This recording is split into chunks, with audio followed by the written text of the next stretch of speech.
Welcome to Adventures in Lollygagging. We're back today. We're playing more Han Cluster, and we're continuing our Ghosts of Porso adventure, which is one of the Savage Tales.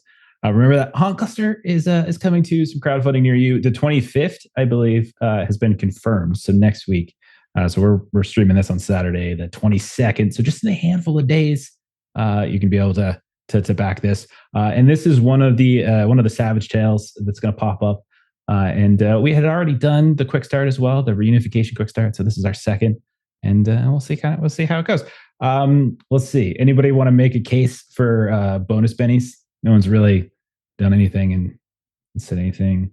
I love you, Jeff. I mean, I think Everyone's I always minus one like benny. Ashley's hair. Like, I think you should get bennies for the blue I extension. thought we had an established rule that because his hat magically appears, Reese Yeah. gets a Benny.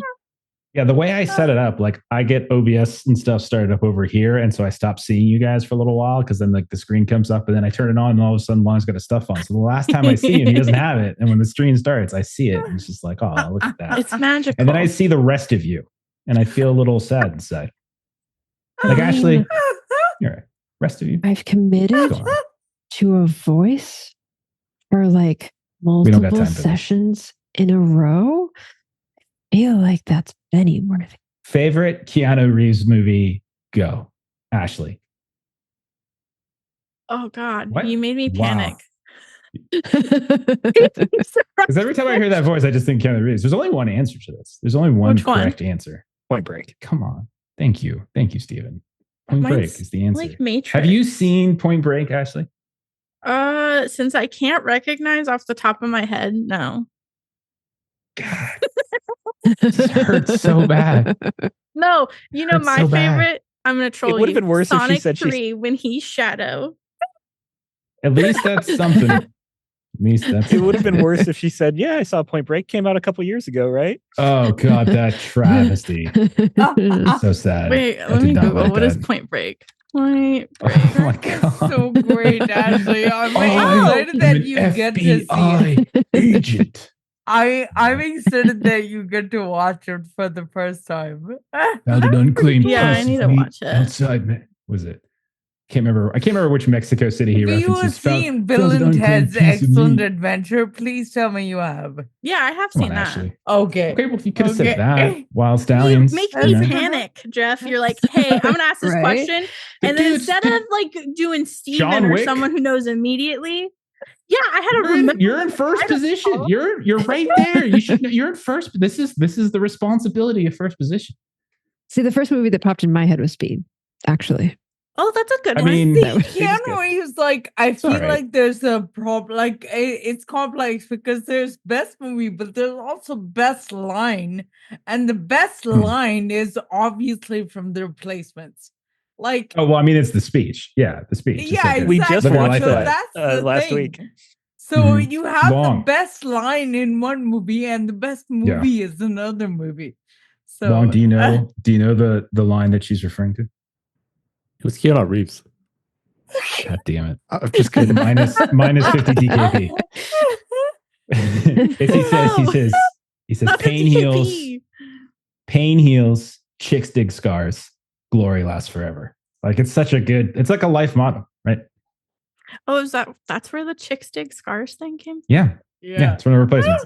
Today I Also, learned. Gene Hackman is the coach in that. Rip Gene Hackman, which is really sad. So yeah, but True. but pain heals, True. chicks dig scars, glory lasts forever. It's great. You know who else is in it? What's it? Not Pam's original boyfriend from The Office, isn't he in it? God, Isn't he he's the tight I end? the keep guy. forgetting that Yeah, he's he's the deaf in tight end. it. Yeah. Yeah. Yeah, he doesn't. Yeah, and I remember there's like one point doesn't where have he's any just like, lines. it's like they get into the huddle. They get into the huddle like at the very end, and Keanu or Shane Falco, as his character is called, which is a great name by the way. He says, "Okay, who wants the ball?" And everyone's like kind of looking nervous, and then he's just like, "Look at me," and he's like, "Yeah, let's hook up." I'm like, "Oh, that's just not as good a line as the pain heals, chicks dig scars, glory lasts forever." Oh, anyhow, but good movie, fun. It's pretty good. I like it. Yeah. It's no Point Break though. No, it's All right, you not guys have- Point Break. And it's Point Break's no on Bill and Amazon. Ted's. Yeah. I think Bill and Ted for me. Bill and Ted would be totally fine. Totally fine. There's a lot of good I heard somebody options say here, by the way. Matrix. which Matrix is a fantastic option. Very of good. course. Yeah, movie. absolutely. The first, they get a little wonky, but like the first one. Well, the first one. Solid. Yeah. No, for sure. I mean, there's tons of options. The dude's been like, working for since the 80s. Roles. Like he's been working for 40 years. Holy crap, he's been working for 40 years. Think about that. Anyhow, people who are tuning into this later and watching this video are like, why the f talking about? It's because of the voice. Yeah. So at the end of all of that, I just have to bring it back to, am I getting a Benny? No. Really, all of you are, all of you but Steven lose a Benny because Steven said the right answer. Steven, take a Benny. You had the right answer. Hey. Okay. Doesn't take much. All right, let's get started. All right, so this is episode 2 of our clowns, ghost clowns of Porso. Porso being a city on track, one of the planets in the cluster, and specifically, it's one where there is a university. Right. So last time around, you all are, with the exception of Aaliyah, Maitra's new character, all of you are members or crew of a ship called the Old Hope. So you headed to Tract because you were attending a memorial for Maitra's previous character, Arushi, who sadly passed away in our reunification play. And this memorial service was organized by Aaliyah, who is an ex-girlfriend of Arushi's daughter. Now, as the memorial concluded, you all were approached by a woman by the name of Gail Fanchard, who is the president of Porso University. Aaliyah, you would know her as since you're a university employee as well. You made some introductions. And the president explained to you all that the university has been suffering some really strange attacks from ghost clowns, of all things, that have been effectively terrorizing students and people on campus. And it's been causing students to just leave, to kind of drop out for the semester. Fear has been on the rise, a lot of paranoia going on. And then there's even some potential concern that some of their occupational partners for funding are going to start pulling out if we see like enrollment numbers go down. Man, this is too real now. Then the attacks haven't really resulted in physical injuries so much as they've resulted in just a lot of terror is basically what it is. You got these ghost clowns that are just popping up seemingly out of thin air and like chasing students all over the place. Now, kind of complicating matters somewhat is that the university is partially funded by a man by the name of Sibelius Kronk, who is effectively a crime lord who's trying to go legit. And this university is how he's trying to go legit. And so the president, she is worried that if this problem isn't solved by decent-minded people, that he is going to take matters into his own hands. And if he is the one that kind of pushes the solution, then that's just going to exacerbate things because she's worried about what that might do. And that's just going to make people even more afraid at this point.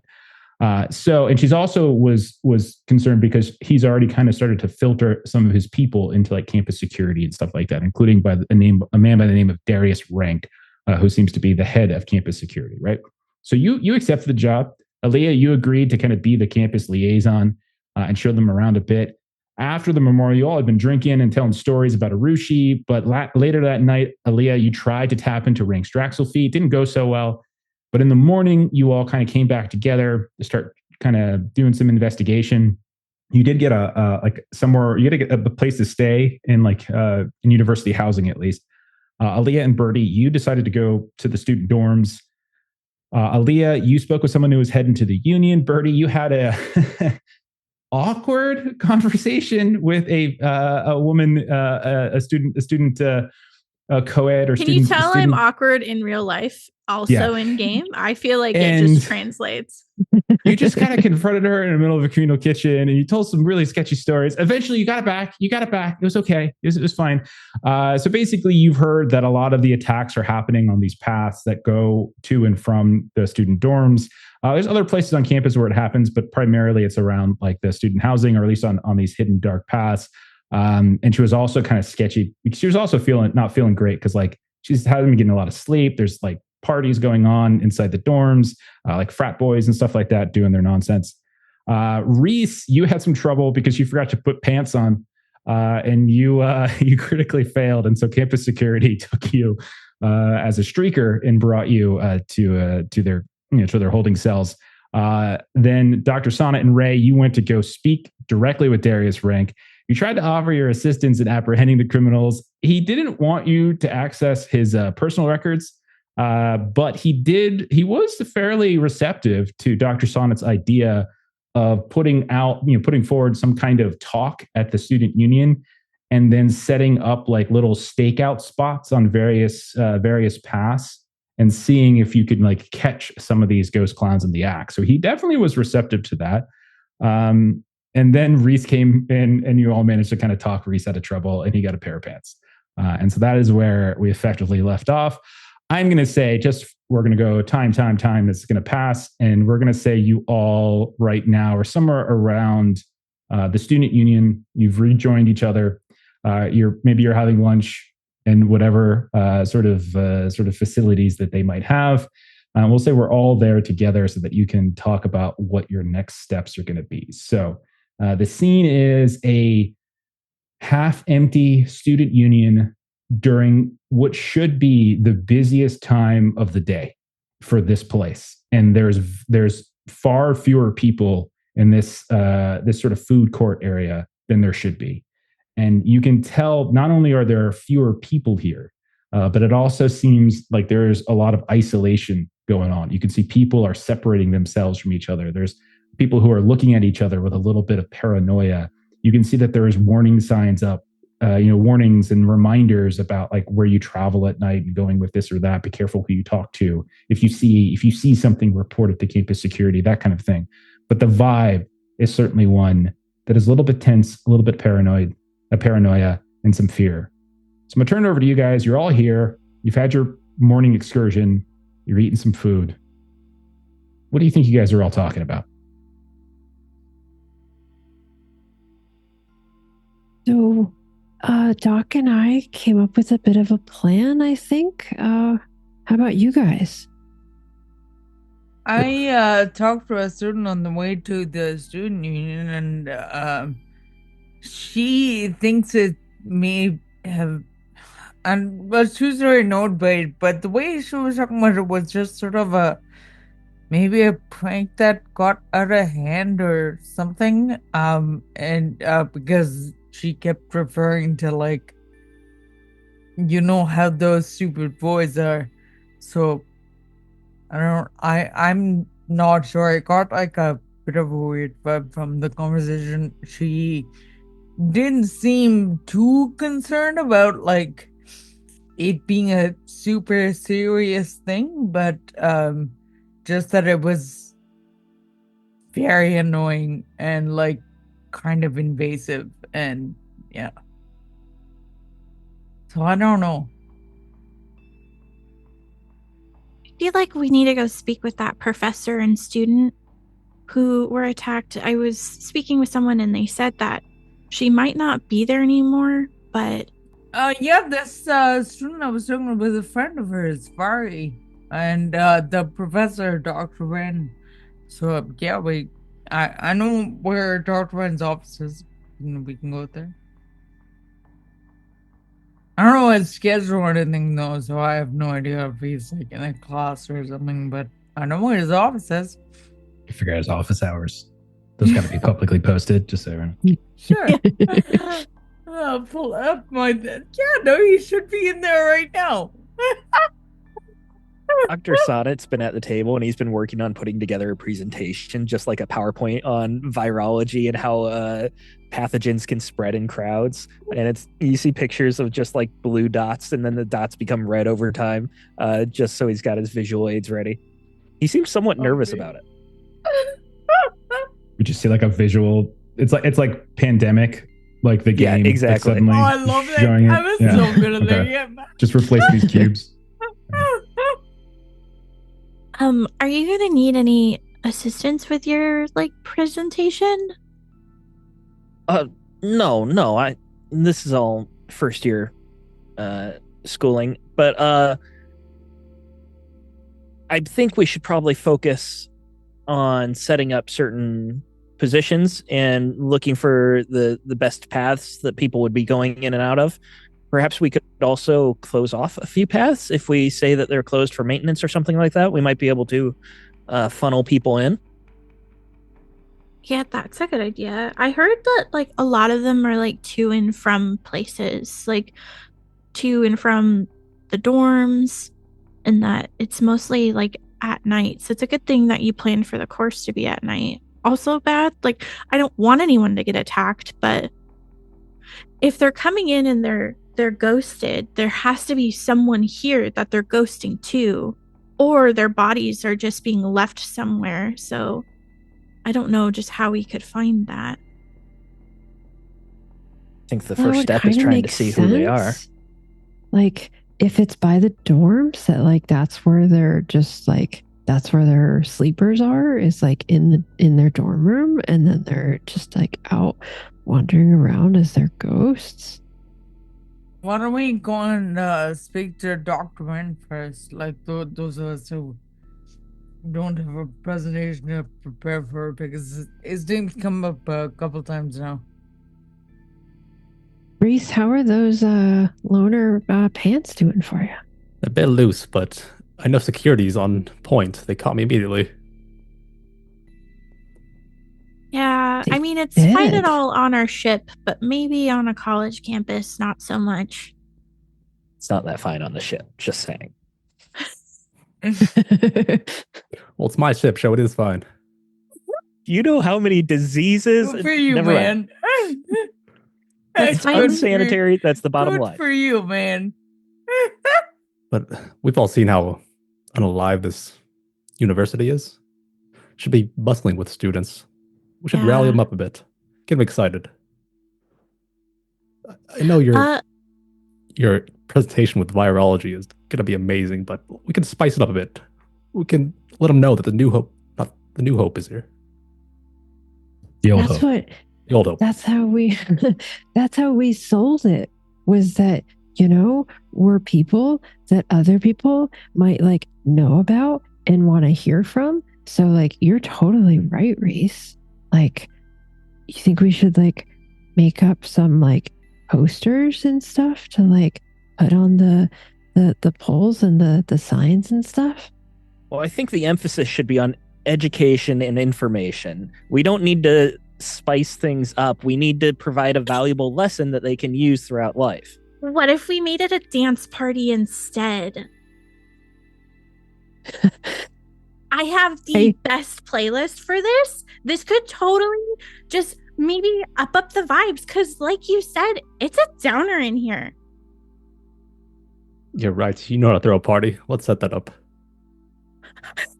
Dr. Sonnet takes the pad that he was working on and just crushes it in half and throws it. You could have used it for But- something else. Why would you No. throw it away? He's very we angry. totally Go ahead, delete your Reese- data pad from your inventory. Thanks.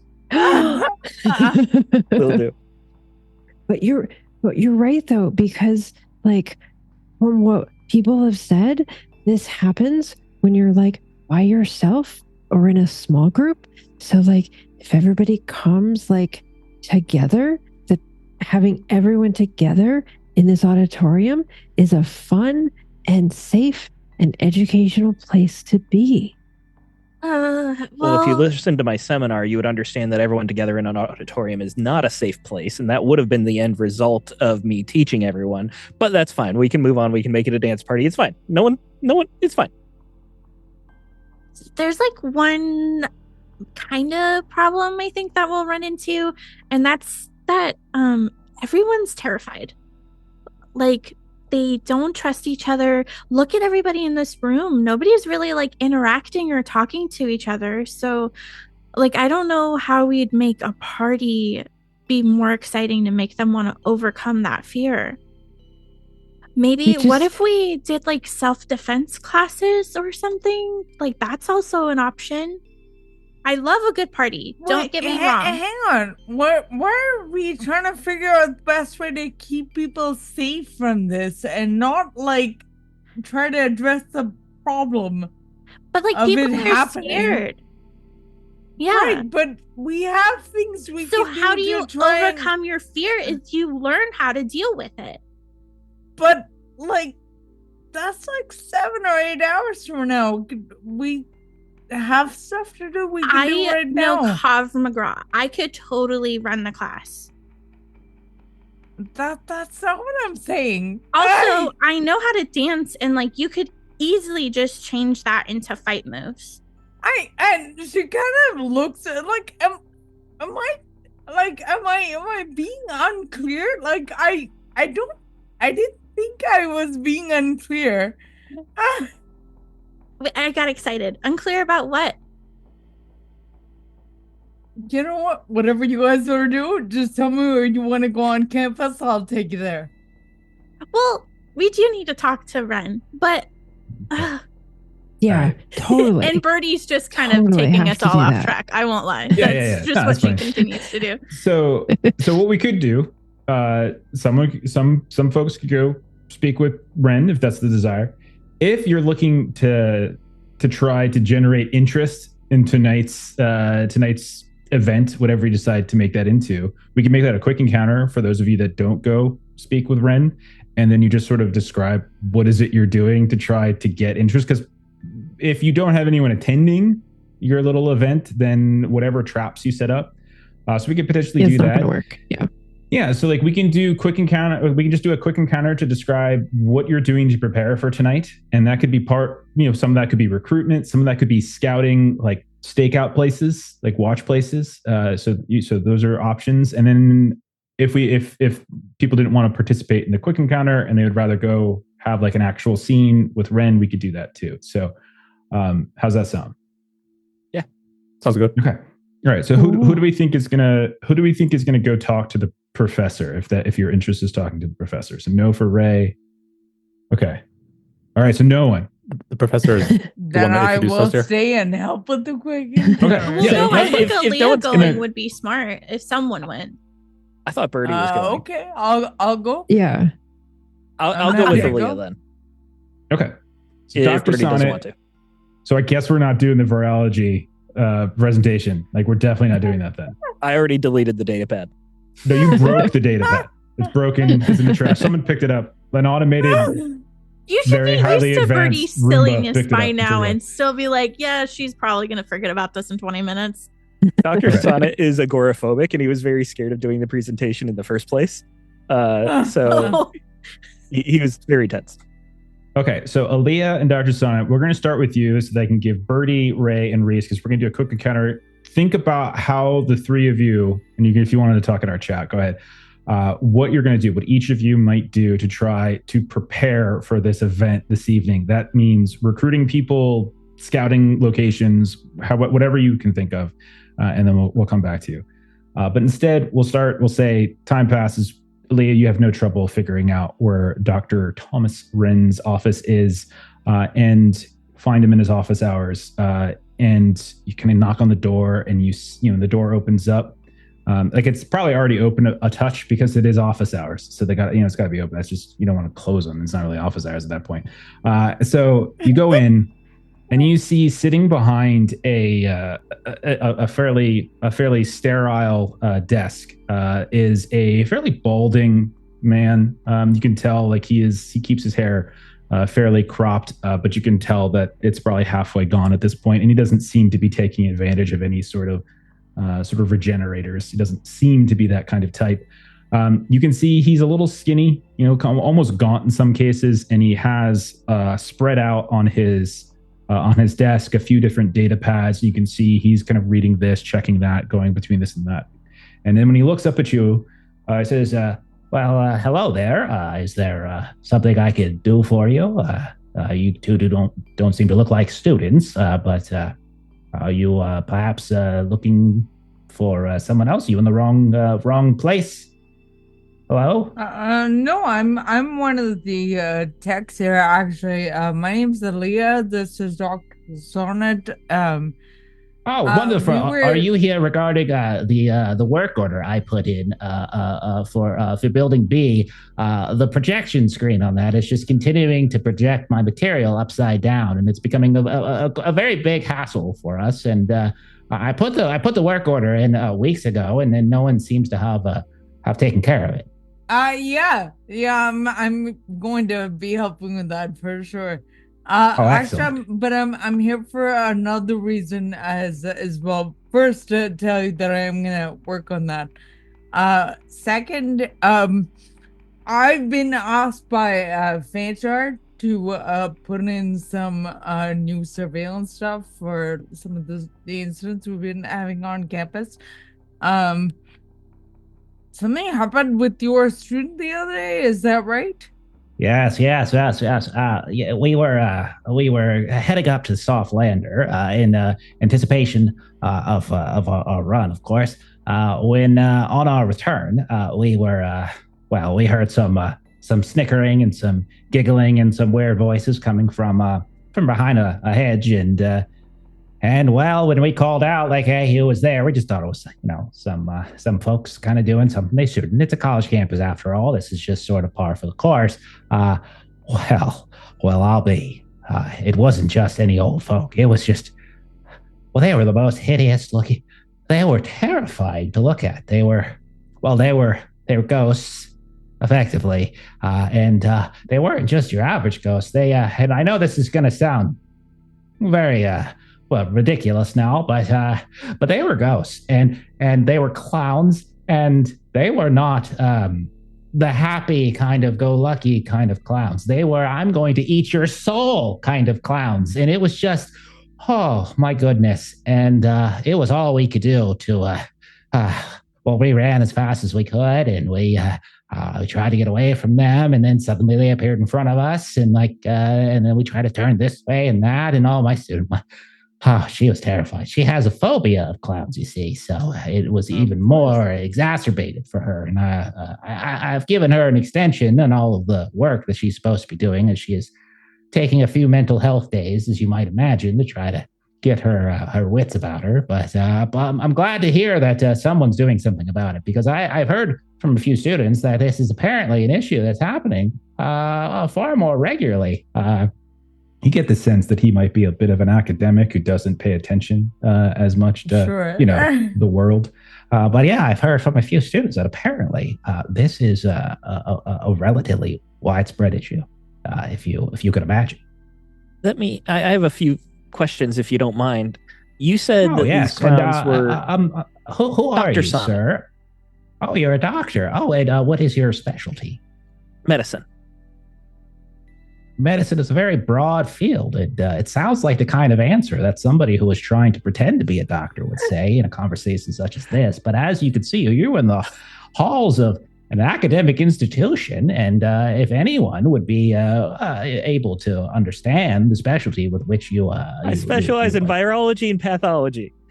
Oh, really? How very interesting. Oh, yes. You said that these clowns, where did you do your study? Soul clowns, you said, right? Yes, I did, yes. Very terrifying. Did they say they were going to eat your soul? What gave you that impression? Well, one of them in particular looked... Well, have you ever... there's an old Earth entertainment vid, a little hollow vid. You may have heard about it before. I'm not sure if you all are historical film buffs, but it's called It, you see. And in that film, there is a clown that begins to terrorize a bunch of young folk inside some small town. What was it called? Berry, something like that. Anyhow. And at first you think, oh, what kind of harm could a clown do to people? But then its face suddenly shifts and changes. And instead of just makeup covered lips and exaggerated features, the physical structure of the head shifts and changes, and instead of teeth, there are these huge fangs. So and these clowns that you saw, goodness. The physical structure of their heads changed? Well, yes, they one of them looked horrifying. It was horrifying to behold. The others as well. They looked, they look like something that wanted to do us harm. Yes, they did. It wasn't just. If this was just regular old clowns giving out balloons and such, then I don't think we would have had a reaction. We did. Thank you very much, Dr. Sonnet. But no, jeepers. It was very frightening. And you said you were running away and they appeared in front of you. Do you mean that they cut you off, like they cut a corner, or they ghosted in front of you? Oh, that's a very interesting question. Trying to recall the specifics of it. I would surmise that they did have the ones that cut off our escape route, they did have a different look to them, if you will. some of them had very large, almost comedic clubs, but then when you look at them more closely, there were various spikes and things and weird arcs of like blue electricity or some such coming out of them. But the ones that cut in front of us, now that I think about it, now that you asked the question, I don't think they were carrying those. So I would surmise that it might have been they had a different group up in front of us, as if they prepared the whole assault. Yes. As in one group chased you into the other group? Yes. There was only, somewhere between maybe 4, 6, 8 even. It's so hard to tell, sir. It was all very frightening. It was dark and all my clowns dear. look the same.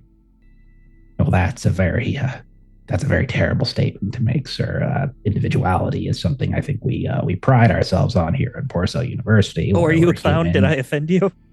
Well, just because I am not a clown does not mean I can't be offended for other groups. So I would assume that someone with an advanced degree like yourself would understand these things. Where again did you say you acquired your you said degree, your sir? student had a fear of clowns? That seems quite strange that someone with a fear of clowns would be attacked by clowns. That's not a fear that comes to light very often. No, it is not. But from what I've heard, there are plenty of other folks who don't have fears of clowns who were attacked as well. So I'm not necessarily sure if it was had a causal nature to it. It was just sort of a correlative, as you might see. Is she on campus for her time off? Well, no, she has returned to visit with her family. She's still on planet, of course, but she doesn't want to stay in Porso for concern that they would track her down even further.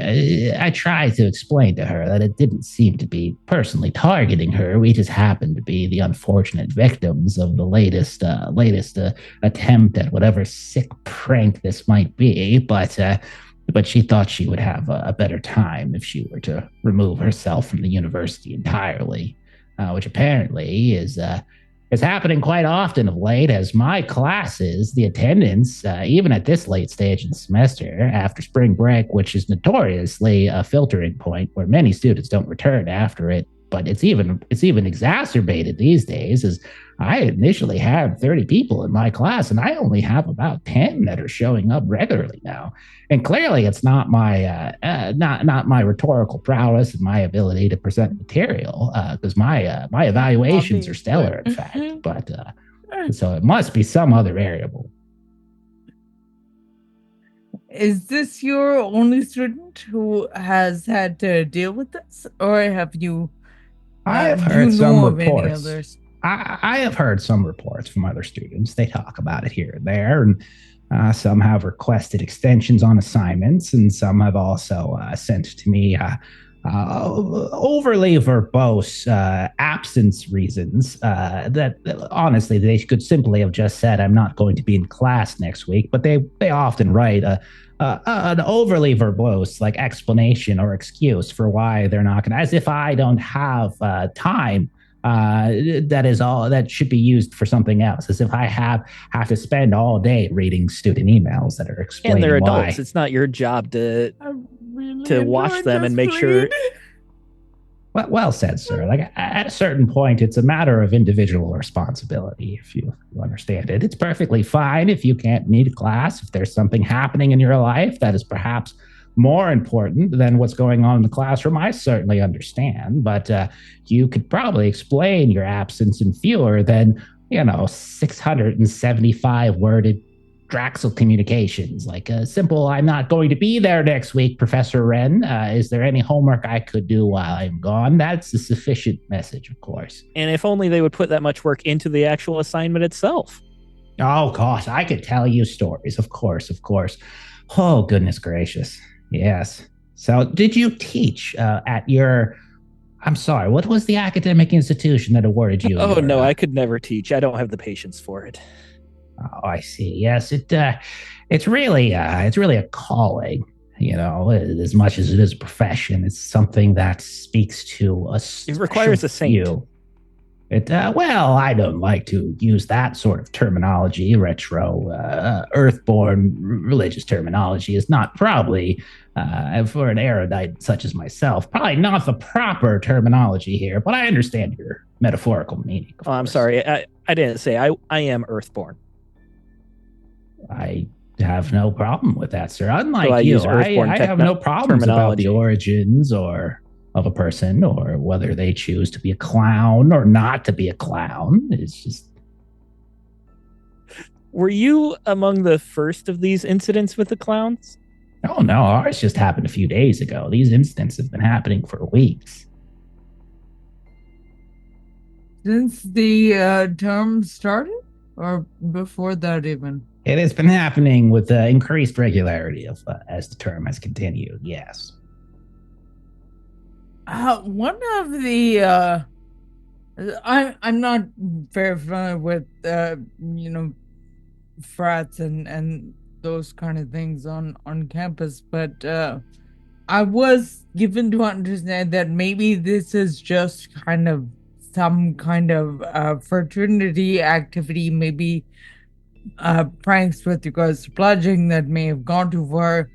Have you heard anything like that? Well, it certainly has a sort of stench of that, does it not? Well, back in my day, when I was in my fraternity, we played quite a few number of pranks on people. We set many of the proverbial underwear on fire, I can tell you that. But those pranks carried with them a certain air of humor and good-natured, jostling our fellow and rival folk. Yes. These seem far more mean-spirited, if you ask me. Yes. But I could certainly see that as a conclusion. Oh, I'm sorry. What is that, Dr. Sonnet? Soul devouring, even. You talking about mean-spirited. Oh, yes, of course. I see you are making a reference to a previously stated concept. I understand now. Well, I certainly think it's possible that this is a prank gone terribly wrong, or someone who seems to be taking a significant amount of joy in the terror of others. So if it is a prank, it is something. How did your situation resolve itself? Were you able to run away, or did they just? Yes. We continue to run. We continue to run, and we continue to run. Yes. At one point, my student grabbed my wrist because I was lagging behind, but then I shouted, "Don't you understand that we are going to run so much slower if you grab the wrist? If you left us separate, we could both accelerate at greater speeds." And then she let go, and we got away.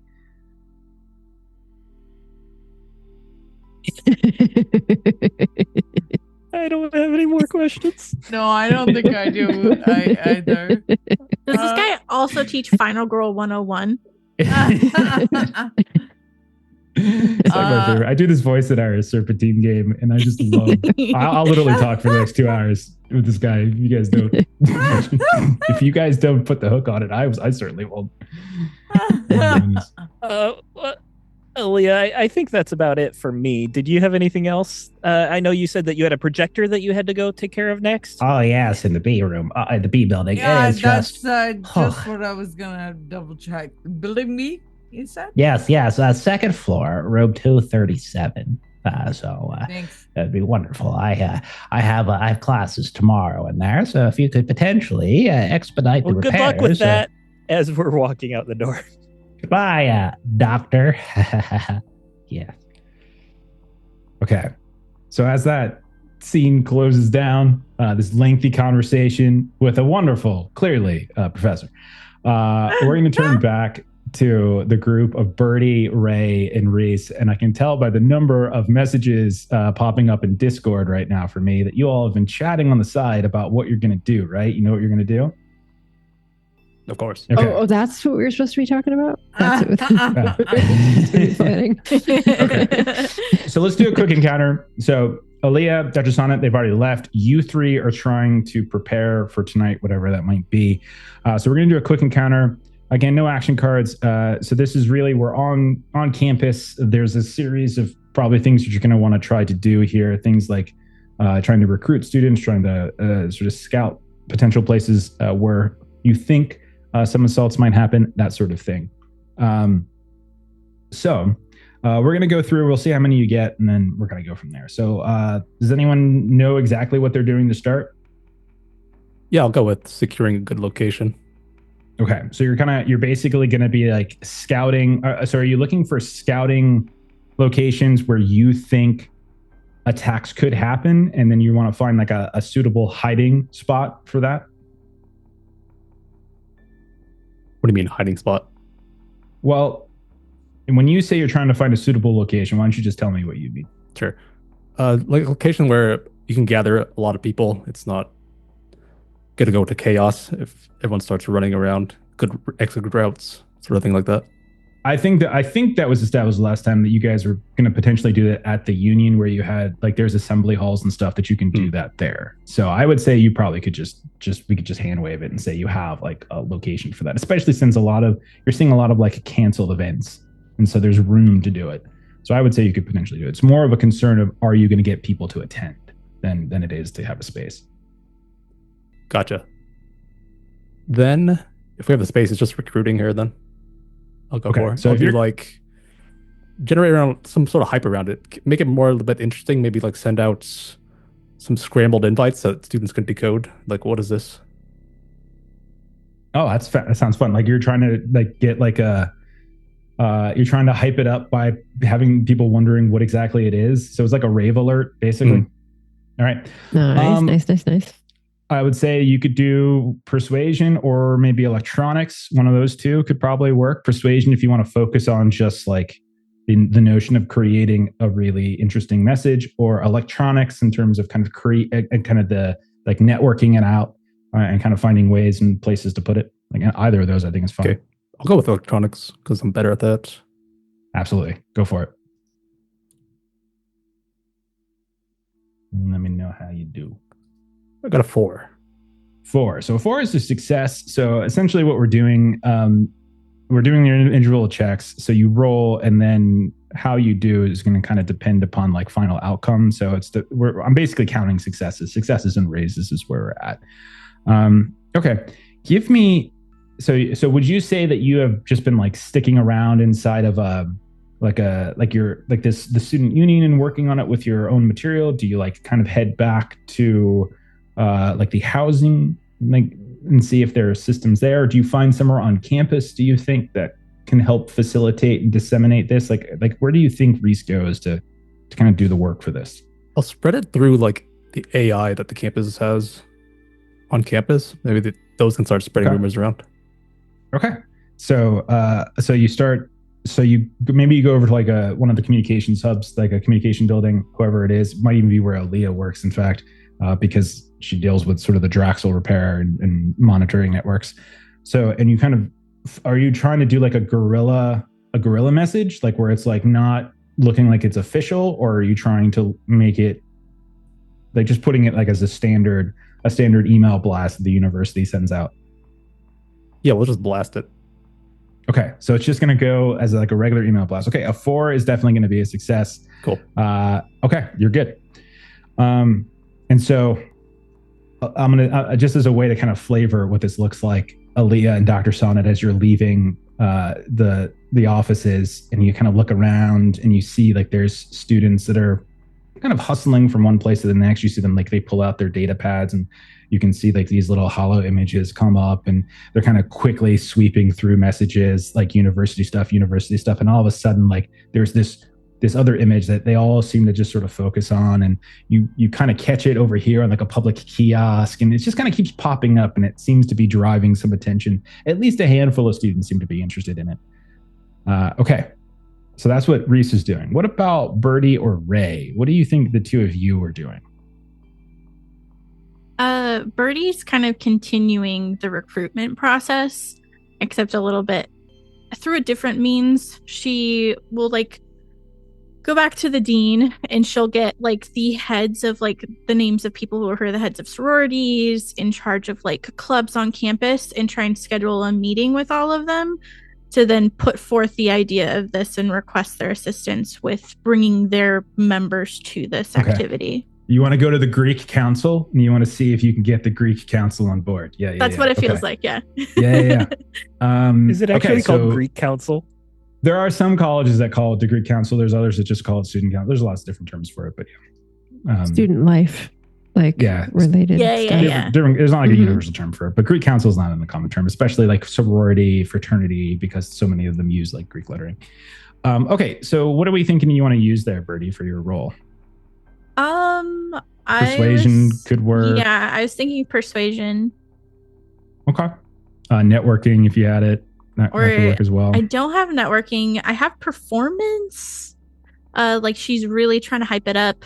I don't think any of my other skills would really apply. Walk me through how performance would be used theoretically in a situation. Like if you're going around to the various, like if you try to like visit the Greek council, or if you go to like some sort of student life office, or if you just go to some of the housing and you just go to the different places that you know are sororities and fraternities, like how would performance I'd say if I was doing performance, like she's coming in and she's got flyers that are hyping this up, and she's like, as you know how like you can order like sing telegrams, like some telegrams.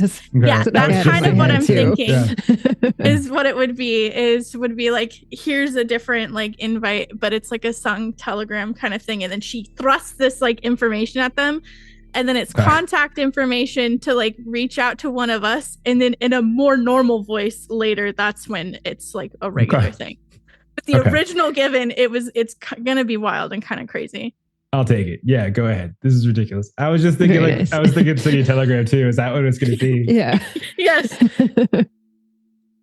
Oh my goodness gracious. So silly. But you're like dressed. It's like a raver, and like and you're attractive, so you get your +1. Yeah. Nice, okay, so an 8 is a success with a raise. Okay.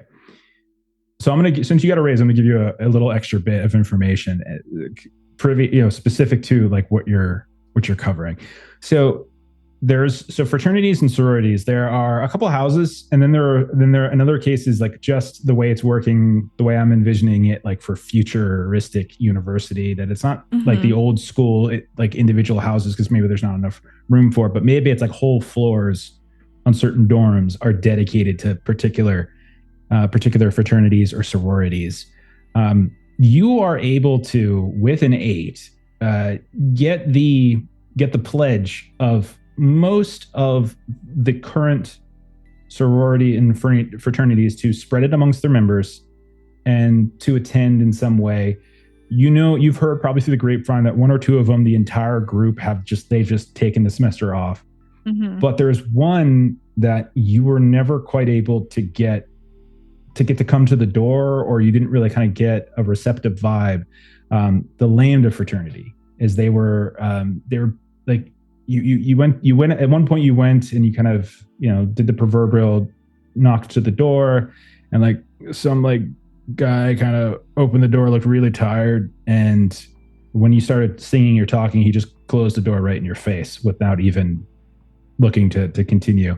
And every time you've tried to go back, they didn't seem particularly receptive. And from what you heard in the grapevine is that they tend to be a very late night crowd. They throw late night parties, like 3 o'clock in the morning kind of parties. They're always like making noise at crazy times, pissing people off. So that's probably why, like they've been annoying a lot of people with their late night behavior. So that's like a little extra nugget of information you get during your canvassing. Okay, so Ray, what would you say you're doing to help with this cause? So I would say Ray is good at stealth.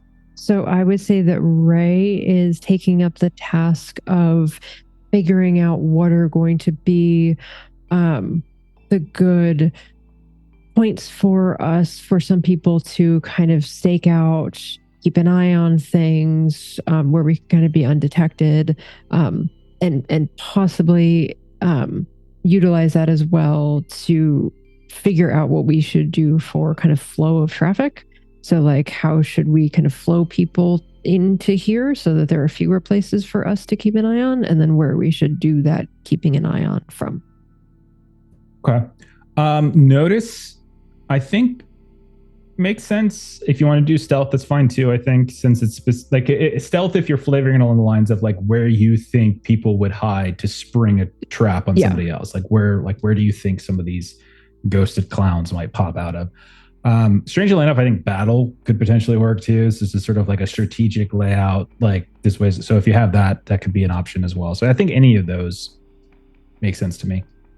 Okay, yeah, I will stick with stealth. I think Reese is one of the ones that's got the good battle. So I'm gonna click this, and I don't have anything to add to it. So let's see how I do, and that's a 5. Okay, 5 is definitely a success. Okay, so if you're looking for so you would know from what you've heard is that the vast majority of these attacks happen either to or from, like on a path that's to or from the student dorms. So it could be students coming back from classes or from the union or from out of town, from town back to the dorms, or leaving the dorms to go somewhere else, right? There are a couple outliers here and there, but that's the majority. And so you're able, I would say, to find with a 5, you find what you think might be a promising spot between the union and between some of the student housing. And it's promising in a couple different ways. First, like, there's not great lighting. There's the security feeds don't seem to cover every angle. And so there's certainly some spots where someone could, if they knew about it, or if they just did some pre-scouting like yourself, could notice that, you know, these camps, these drones don't like point in those directions. But also, like, there's multiple hiding spots, as there's like this vegetation, and then there's a couple different like statues and things like on campus, like art, probably from one of like the fine arts departments that are just kind of displaying some things here and there. So it's lots of places to hide here and there. And not only that, but it's not an extraordinarily well trafficked route. Like the hall, I should say, or the mall, I should say, is what sometimes we call them, like malls. And like this one is a little bit more narrow and kind of off the beaten path. But it certainly seems like this could work. And you also probably spot like a couple places where if you wanted to stake it out and wait for something, like use bait, you could probably find a space or two to hide with your knowledge of stealth. Okay. Yeah, and Ray's definitely doing that because she's thinking that she's got Detect Arcana. So at some time later, she could maybe try to kind of be scanning for some stuff. But that's what she's doing. Okay. So we'll say some hours pass between Aaliyah and Dr. Sonnet meeting with Ren, and then with Birdie going around to the Greek Council, with Reese doing his sort of pirate advertisement, and then with Ray looking for particular places to possibly set up ambush points for these perpetrators. So we'll say a couple hours pass. We'll say 4 o'clock, 5 o'clock rolls around. It's not quite nighttime. You guys have like maybe one more beat. Maybe we say we come back together once more. We could once more be at the union as you're like examining the assembly hall, and you can see like there's like some tech guys working with the different things that whatever it is because what did you guys call it? Did you guys end up going with the? Is it an educational seminar? Is it a dance, or is it a class for defense fighting? It's an educational rave. It's an educational rave. Yeah. So I just want to point out that you guys are doing an educational rave that was advertised through proper university channels on a proper university. Like, no one's showing up to this but the nerdiest people. I'm just going to say. No one cool is going to be here. Okay. Birdie. I'll be there, Jess. So well. Like I said. With her that's a red. Oh, this is I like to get down and boogie. Okay, here we go. Yeah, this is what I'm talking about right here. Back in my day. Well, he was already attacked once, so that's good. We're just trying to lure people out. You guys know the video of like the rave kids under the bridge just dancing? Oh my God. You know what I'm talking about? That's what I'm picturing. Ooh, glow sticks. I love base of glow sticks. Oh, I can tell you about the chemical composition of these. It allows for that. We mine them over on okay. Okay, so we'll say you meet up again. You're looking at the space, so you see that you have managed to somehow, probably with Aaliyah's help, because she's affiliated with the university and maybe with approval from the president's office. You have a handful of utility workers here, kind of rearranging some of the furniture and creating a dance floor in this assembly hall, and we'll say this is where this scene takes place. So as you guys come together to talk once more, what else would you like to do or talk about? Like, what are we saying? What are we talking about? And what are we thinking about next steps before night falls and this raver begins? What do we think? Pretty much set up I different did locations. actually. Sorry, go ahead. I'll just say we could post up different locations before it gets off. We can have some people coming in with the students, some people already here, and then people going with students after the party's over. With that, so Reese and Dr. San, I'm going to bring you into the conversation too, and even Ray, because I think the three of you were talking with campus security and Darius Rank. He expressed a willingness to perhaps help with this plan. Do you bring him into the conversation? Do you let him know what you're doing, basically? And do you try to rely on like some extra personnel, some campus security personnel to assist you with this? Yeah, he showed willingness to help. I don't see why not. Unless Dr. Sonnet saw it a different way. I mean, he does work for a crime lord, though, so there's an element of trust. Yeah, but this is... It's definitely a point of conversation. Like, should we bring him in? Like, we did tell him I already about called him this, 10 minutes ago. Darius Rank walks in the door. He's got a couple of pieces. Yeah, how's it going? What are we doing? What the hell are we doing? I thought you were doing some sort of like, was it virology or some sort of thing about you all being the heroes of Arcadian, something like that. Now we're doing a rave. Dr. Sonnet looks crestfallen. We were a little concerned that with everything going on, that we really needed to like hype everyone up and be like high energy. And that's going to get people to like overcome their fear because they really need a break from being worried and concerned about the world around them. And she's trying to look at Dr. Sonnet in the nicest possible way that like virology might be a little scary and not quite the vibe we're going for. Also, isn't it a little counterintuitive if you want to talk about germs spreading and such, but then bringing a bunch of people together when we want to bring people together so that we can make sure to keep an eye on them as they return, right? Yeah, I guess it's fine. I mean, I thought he was also talking about you guys were going to like, hey, with the crew of the old Hope, you could talk about hope or something. So I thought it was like some sort of, pick me up kind of speech. But I guess not. That's fine. We'll get there. But I mean, do college kids, are they interested in history or are they interested in having fun? I mean, I think they're interested in having fun, but I don't know if like that's what we're going for. University sanctioned rave is where the cool kids are gonna go. But hey, that's fine. Hey, we can use nerds as bait too. It's okay. Doesn't look like the attackers care one way or another about which of the groups they're coming from. So you do what you can do with like 8 hours notice. That's a good point. Yeah. You only have so much time. That's why we should probably pick it up, you know?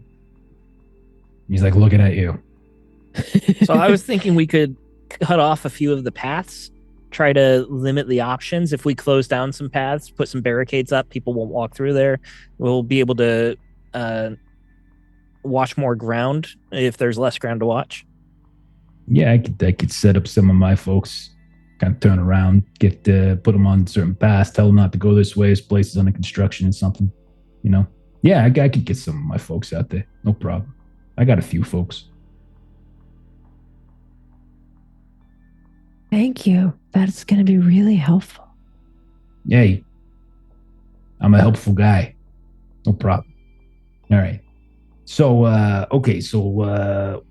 we're going to set up outside, watch the pass in and out, etc. All right. And we're going to be on Draxelcom. So if anything pops up, or, you know, if you see something, if we see something, that sort of thing, right? That's the plan. Yeah. Open communications. You see anything? I think it'd be good if we split up with your teams because we can all ghost to each other. So if something happens, we can immediately have reinforcements. You want like to mix the teams? You want me to You want me to send some of my folks with you? Is that what you're saying? Well, it'd be more like we go with some of your folks. Yeah, obviously, like you're the official formal security, but I like. Yeah, we are the official formal security. Yeah. So Yeah, so we can get where we need to go quick. We're just trying to help you in this. Okay, why don't we do this? There's a lot of different ways in and out of here. A lot of places to go. We'll do teams of 2. I'll send one of my folks with each of you. Put 2 people on lookout down this path, down that path. We make kind of a strategic planning here. So we ain't got no ghosting capabilities or nothing like that, but some of us can run real fast. And that way, wherever it happens, we'll end up with 6 people who respond. Okay. All right. Well, I guess that sounds like a plan. If this doesn't work, we'll have to go bigger tomorrow, I guess. I have every confidence that we're going to get to the bottom of this, working together. Yep. Yep. Got it. All right. Well, we're gonna go ahead and set up, and then he'll give you Draxel communications for each of your partners, so you would know kind of who and where to go. Mitra, you were saying Aaliyah was thinking of doing something too. What was it that you were thinking? I don't think it's relevant anymore, so we can just. You sure? Yeah. That's it. Okay. Fair enough. All right. Thank you.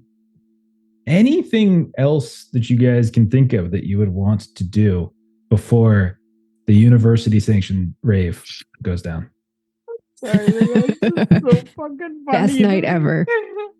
Yeah, I think there's gear where you can set up where ghosted people can't go back to their body. Is there a way we could set up that kind of trap? That is definitely true. I would say, since you know it, I would say that you would know that there is an item. There is a piece of tech called, hang on, I got it for you. The actual name of it. One sec. Actually, this is something I may be able to support with. It's called a NCFG, a next confinement field generator, is what you would know it as. Okay.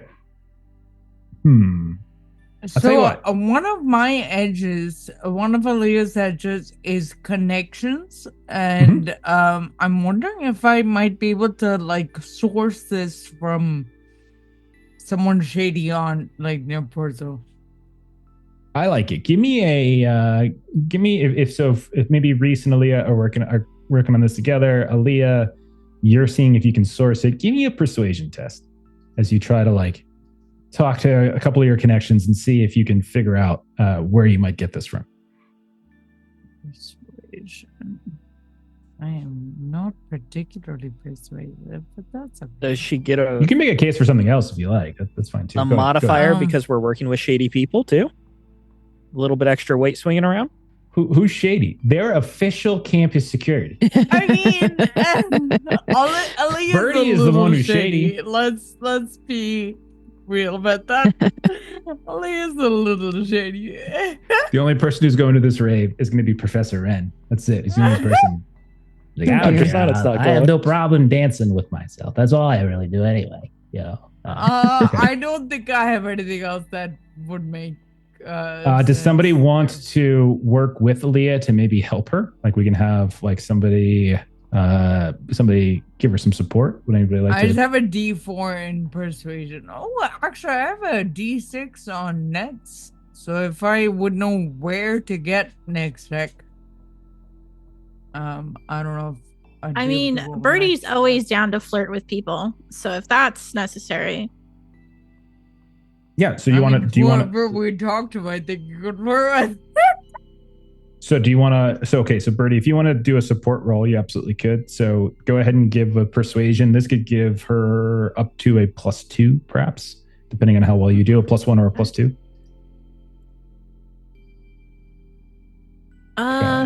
5. Why don't I Benny it for fun? There you go. Benny for flirt. 8. Okay. 8 is a raise. Yes. So then, nice. So Aaliyah, you So you definitely get some, like, as you're kind of reaching out to certain people, both legitimate and illegitimate, like you definitely get the sense like you could acquire one of these, but there's a few things that are working against you. One, it's the time frame, because you're trying to get it really fast. So there are and then also the cost. So these are not cheap. So that's kind of working against it. But you do hear, Aaliyah, through the grapevine, that there is a graduate student that is working on, as their like thesis project, is working on a sort of different design that is supposed to be sort of make it more efficient, like more efficient energy use. And you might be able to convince them to let you use it in a live test. So why don't you give us a roll? And you're bringing Birdie. And so why don't you then, Aaliyah, give us your persuasion roll with your +2 from Birdie. +2 from Birdie's support, as you bring, because she's attractive. So you bring the attractive Birdie. Yeah, and she's just like, can you tell me how this works more? This is really interesting. So you see, what I did, like, I took the original design, and and so you got a 4. Okay. And she like puts a hand on his arm, and he's like, so what are you using it for? Is this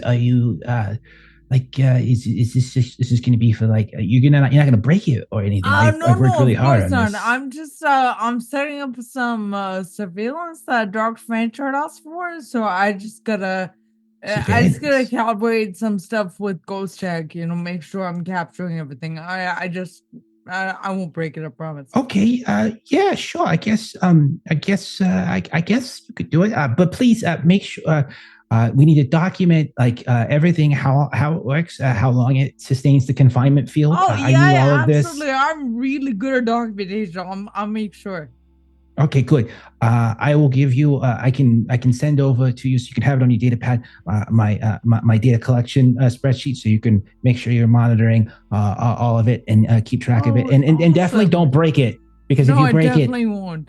I'm gonna have to come back here next semester, and I'd rather not come back. Hey, did you all hear that there's a rave going on tonight? Did you hear this? Oh yeah, you should go to that. I bet it's really good. And he's like, kind of turns towards Birdie, like, are you going to the rave tonight? Yeah, if you find me there, you should ask me for a dance. Oh yeah, sure, I dance. Yeah, I definitely dance. Yeah, okay, yeah, I would. Yeah, definitely. So yeah, we'll call it a date. Oh, I meant we'll just we'll call it a dance. Good luck. And then Birdie just, like, does something coy and flirtatious and leaves, like, arm in arm with Aaliyah. Okay. And he's just like, you hear as the door closes, he's like, yes, like that, as the door closes, and he's very excited. Aww. Okay. All right. So you have a next confinement field generator. Next confinement. I got it right. Next confinement field generator. So you have actually 2 abilities to prevent that now, because Birdie does have entangle as well, and so they kind of have similar effects. Excellent. Nice. Okay. All right. Oh, good call, Long. I like it.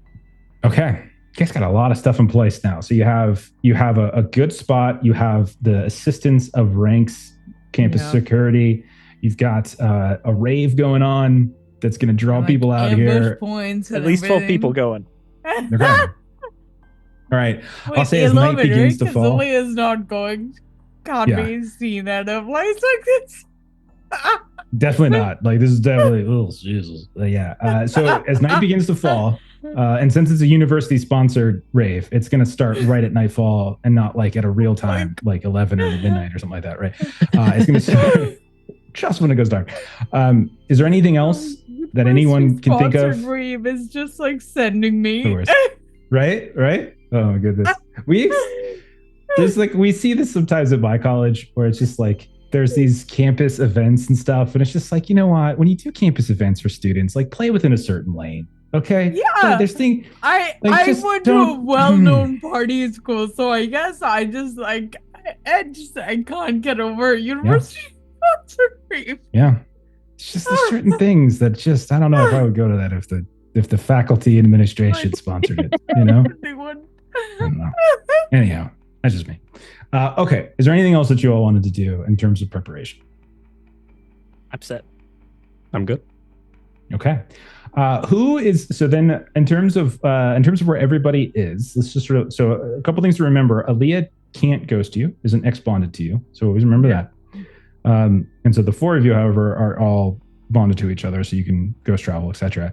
Also remember though that if you ghost travel, it's an action if we're in sort of a structured situation, but it does mean your sleeper is wherever you just ex-ghosted from. And so if some of you are off in some random place on campus and try to ghost to the other, you're leaving your body on some random place in campus, just so you know.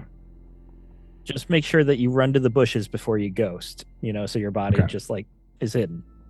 Okay. One thing that I would want to do, because Birdie, if you had told us about the Lambda fraternity that they didn't kind of take the flyer that you had, I think you probably want to make sure that they know. So either like kind of going back to like, kind of, and maybe you did this already, but just making sure that we like leave, slide a flyer under the door, or, kind of post one on their door, or try to target, whoever from your contacts earlier in the day, just really making sure that they are aware of this.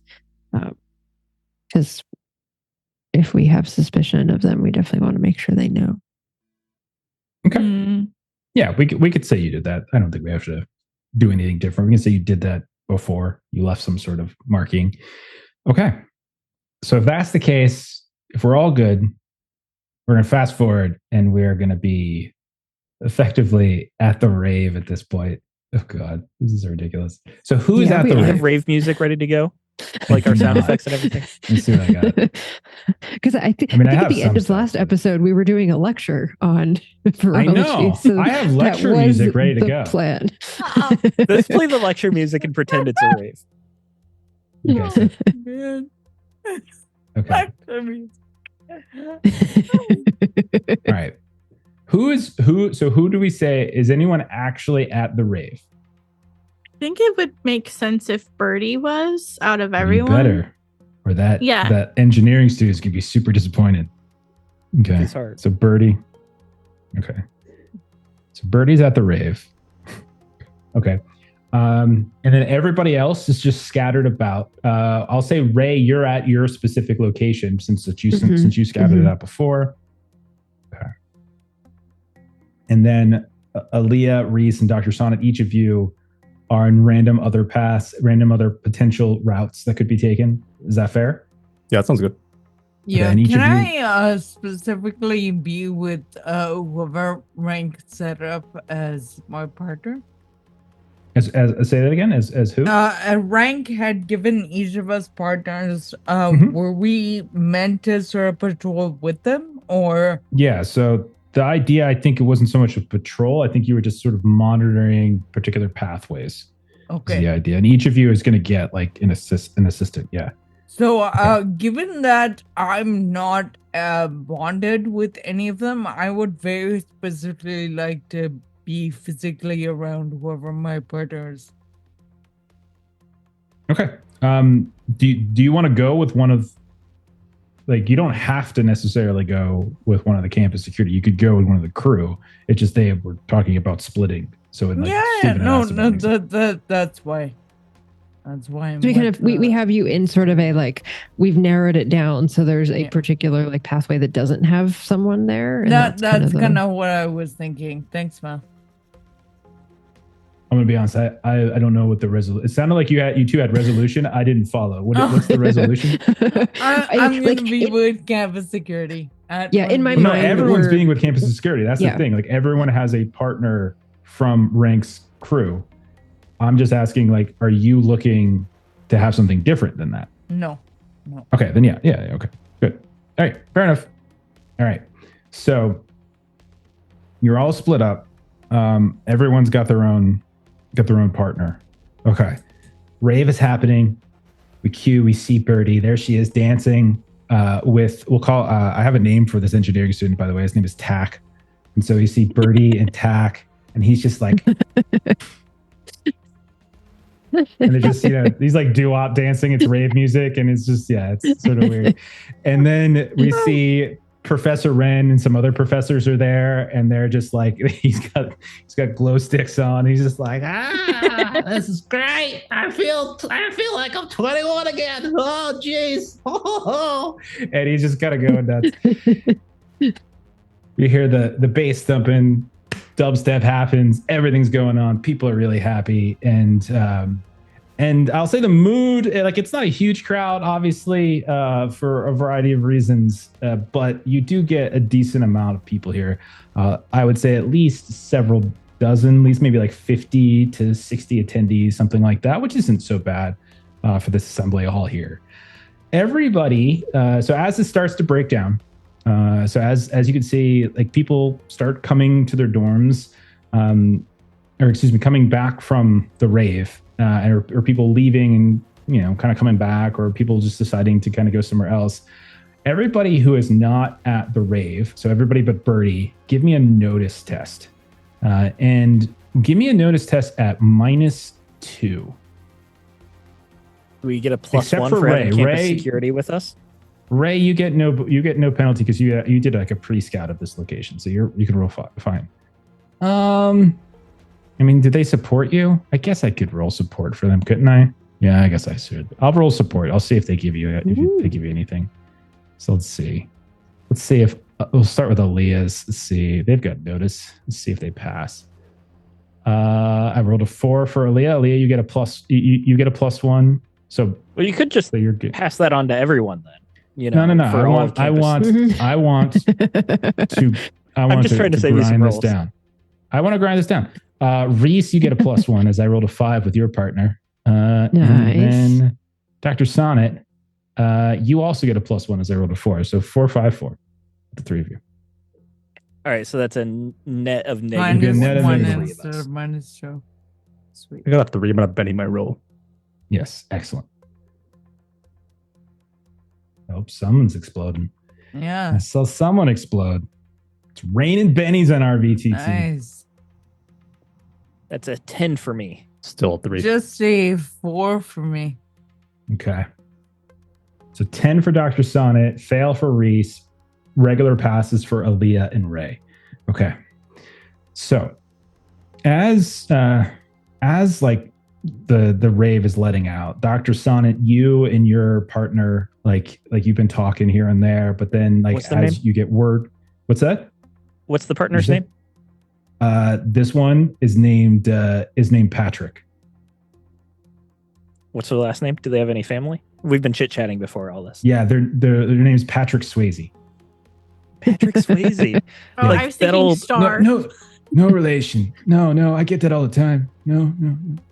Yeah. How old are you? I am Patrick? good at dancing, though. I'm kind of sad that I didn't get to get the post up by the rave, but Don't worry, it sucks in there.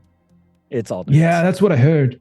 I tried to tell them, university sponsored rave. You're not gonna get the really true dancers out there. But hey, we if could have they're got a having real fun- crowd if they would have let me do my seminar, but Why that's the didn't you problem let- with why not did you having the let them put military you in a hierarchy corner? anymore. I What? know, right? They put me in a corner, and nobody should one. put Dr. Sonnet in a corner. Is that your name's Dr. Son? Oh, some dude called you Sunny D. I thought you're. My bad, man. Hey, what's that over there? What? Oh, and then you hit him on the back of the head. Is that what it is? Dr. Sonnet, you and Mr. Swayze here are looking around.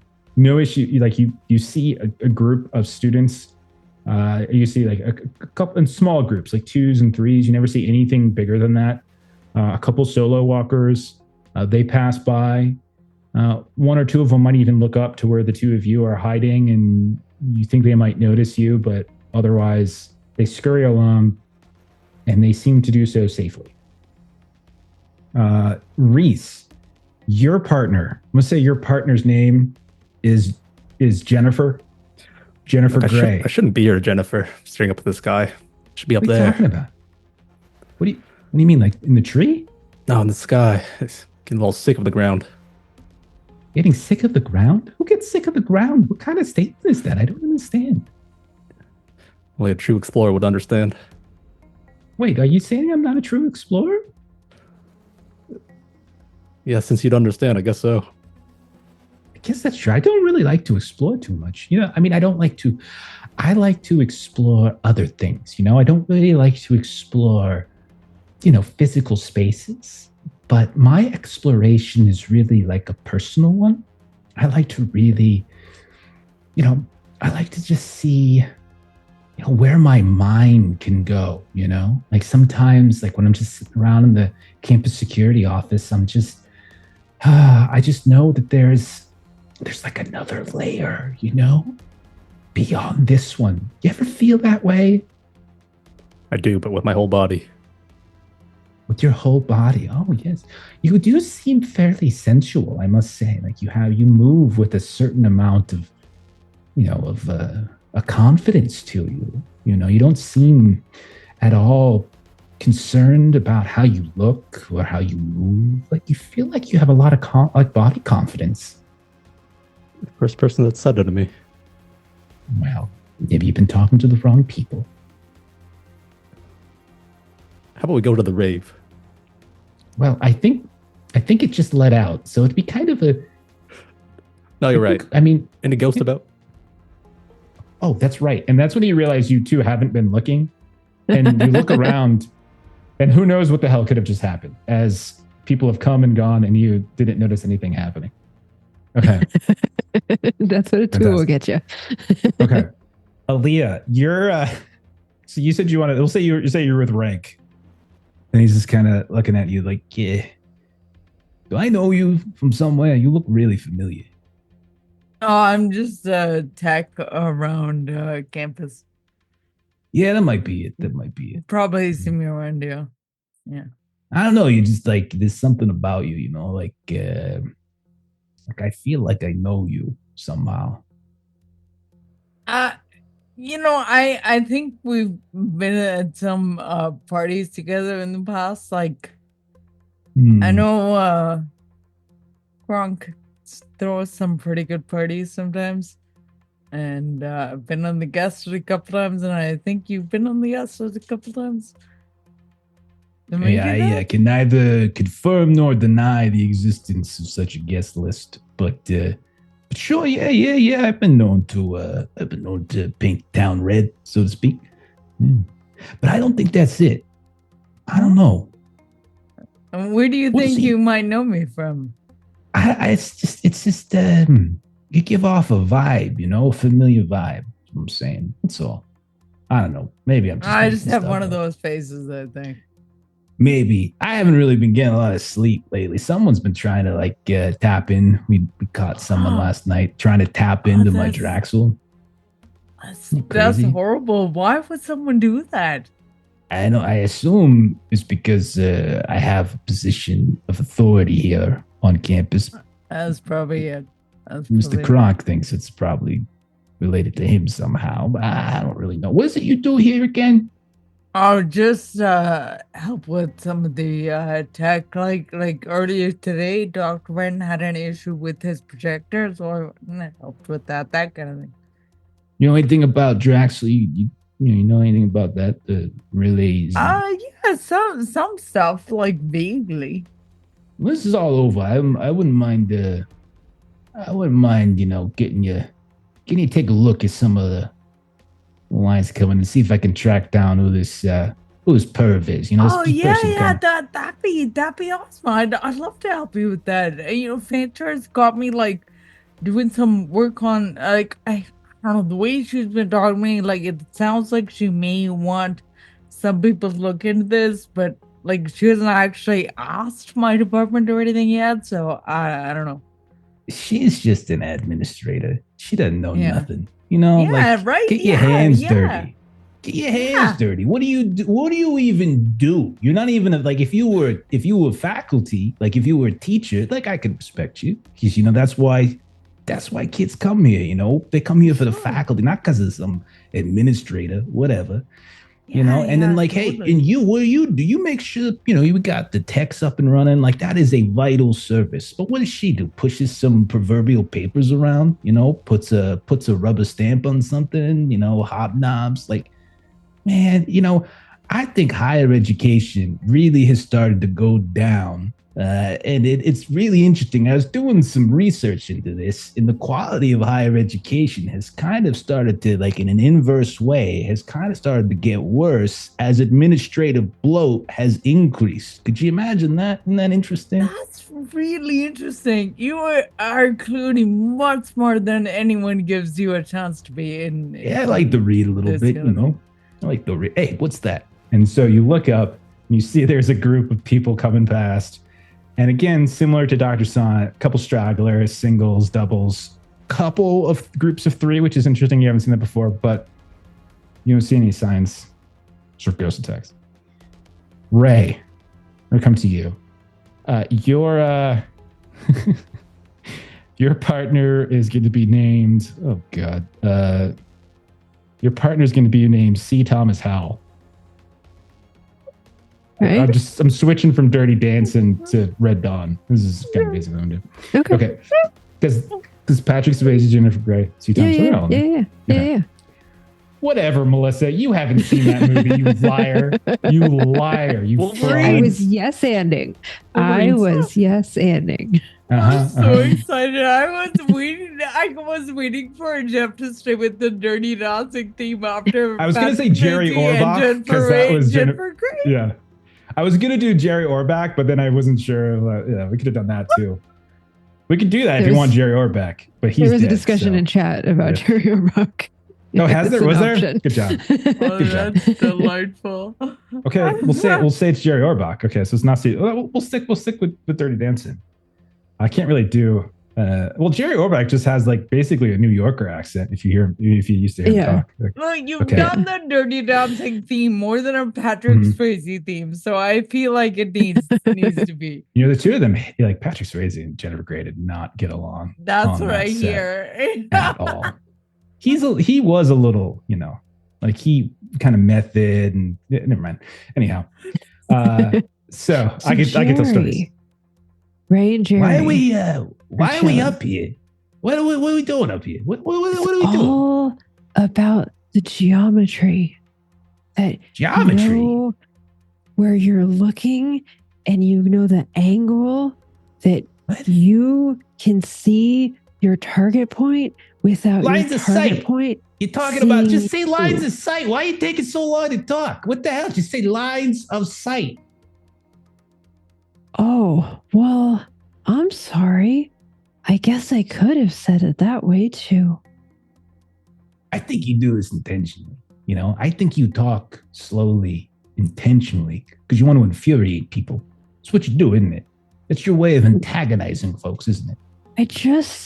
I come from a different place, and I don't understand why everyone is in such a rush. What place do you come from where people talk like you regularly? Where do you come from? Some black hole off in the space somewhere? Because if it's anywhere in the cluster, no one speaks like this. But where I grew up, everyone speaks like this because we want to be mindful and experience all of the moments of life. How are you experiencing anything? You take 20 minutes to say something and you're too busy talking to experience anything. If you said stuff faster, you could sit around and you can experience it.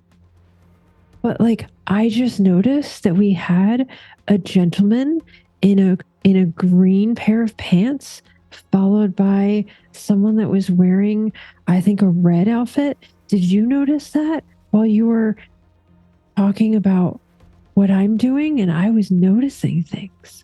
Yeah, I saw it too. What are you talking about? He passed. Yeah, I saw it too. Like, what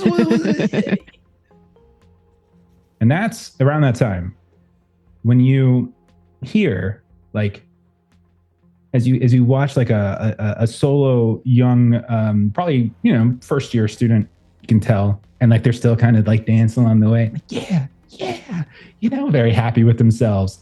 And then you hear like some ruffling of some bushes nearby. And then you hear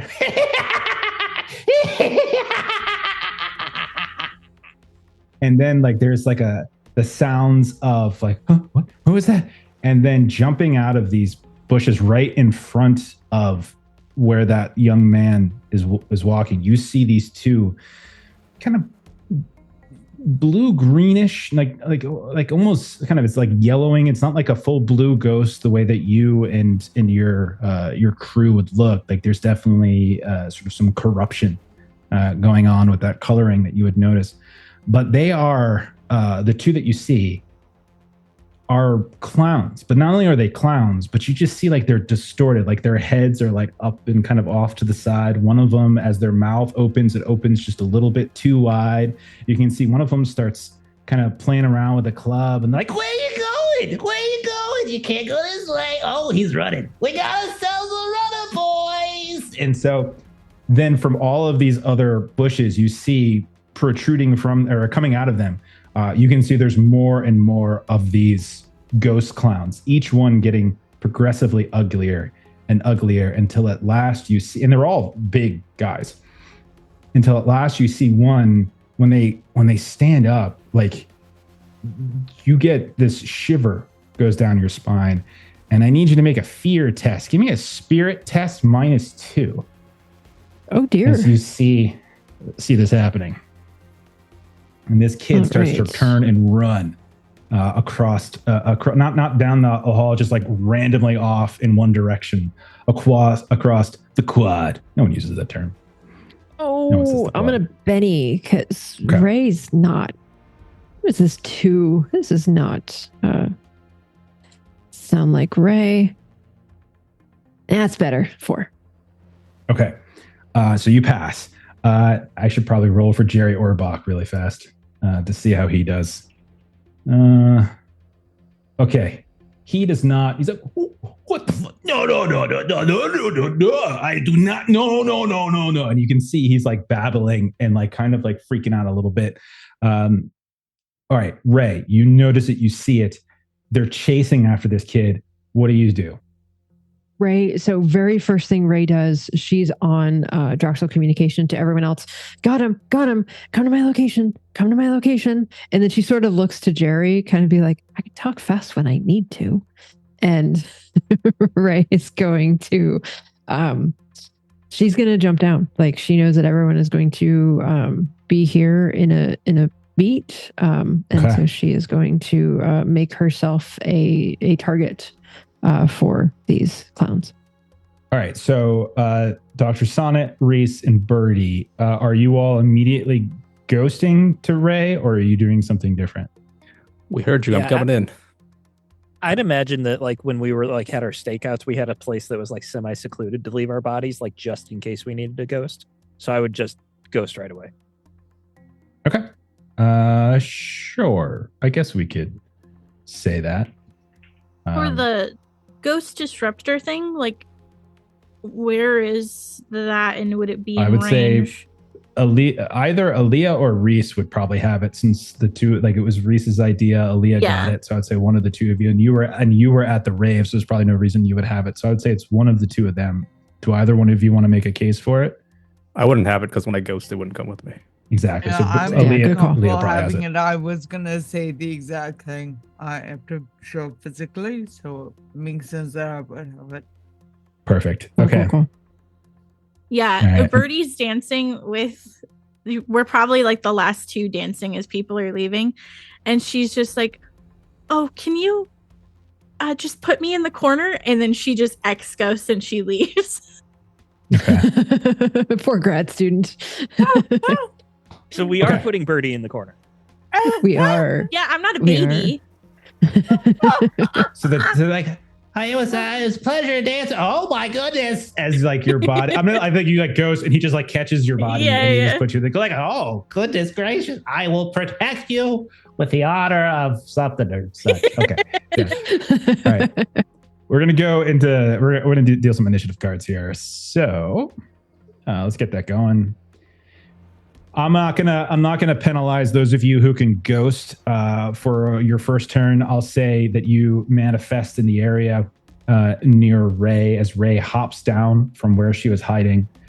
Jerry Orbach is babbling up, freaking out a little bit And so I'm going to say, as Ray, you hop down, you're in your form. You can see your corporeal form, but then one by one, Birdie, Reese, and Dr. Sonnet, you appear as blue ghosts. Aaliyah, the way I'm going to handle it with you, I'm going to say it's going to be like an athletics check for you to see how quickly you can close the distance physically. So on your turn, if you make an athletics check, a success will get you there. Raise will get you there faster, that kind of thing. So that's how we'll play it with you.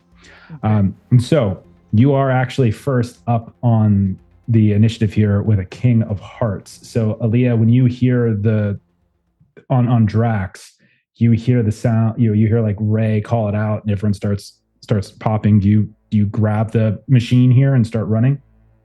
Yes. Yeah. Okay. Give me an athletics test. Just a 4. Okay. Do you want to push to see if you can try to get a raise, or do you want to ride with the 4? No, I'll ride with the 4. Can I change up movement to a dash to get a little bit extra, or no? Oh, absolutely. Like you can take the sort of the run stuff. That's not an issue whatsoever. Okay. It's just a question of how fast you get into them. Okay, excellent. Sweet. Thank you. All right. So let me go ahead, and I made some tokens for you guys to look at, so you guys can see what these dummies look like. All right. I'm not showing it to the stream because they're not the most legal images in the world, so I'm just going to show you. Right. So, as Birdie, Reese, and Dr. Sonnet ghost in next to Ray, Jerry Orbach is babbling up in the tree. Ray, you see them chasing after. Like, you see there was an initial group of 2 and then a second group. And then as you see this kid, help, as he's running across, across the campus, you can see converging on him, like the scene from Lost World with the raptors coming in from all these different directions. You can see there's ghosts. These ghosts are like, where you running, big guy? Where you running? We're just gonna make you laugh. Oh, we're gonna make you cry. And you can see they're just chasing after him in all these different directions, like this big fan, this group, and you can see lights this way and that. And so that's where we're at. There's a total you can see of around, not quite a dozen. It definitely looks like there's quite a few that are chasing after him. The first one, so what I'm doing is I'm having them act in groups, by the way, just so I don't have to put out cards for like 1,000 different ones. So I'm going to say you're going to see 2 of them just like as they're charging in. You can see a few of them are going to like race after this kid, and like they're going to essentially try to tackle him, is I think what I'm going to have them do. So I'm going to roll a little athletics to see if they can kind of cut him up. Yep, that's an explosion. Oh my god. All right, so they roll a 15 on their athletics, and so I'm going to say there is one group that gets to him faster than the others, and they kind of tackle him, and then they start to surround him. They're not like beating, but you see them, they're like a couple of them are brandishing clubs, and they're standing over top of him, and then a few of them are like just kind of ducking down low and screaming right in his face, and he's just like screaming out in terror, and you can tell and you can see this at a distance. Then it's going to be Dr. Sonnet's turn, as you are the next up on initiative. What do you want to do, Dr. Sonnet? I want to head towards the group that tackled the kid and try to shove some of them off as best I can, try to help him out. Okay, I'll say that if you wanted to do that, you're going to need to do your pace. You're going to have to roll your pace die if you wanted to get to them and actually do something to them on the same turn, just in terms of how, like, because they had a little bit of a head start on you. 9. Okay, that's fine. You'll get there, but you're gonna have a -2 on what you attempt to do on this turn. So what is it? So you're gonna try to tackle one? Is that the idea?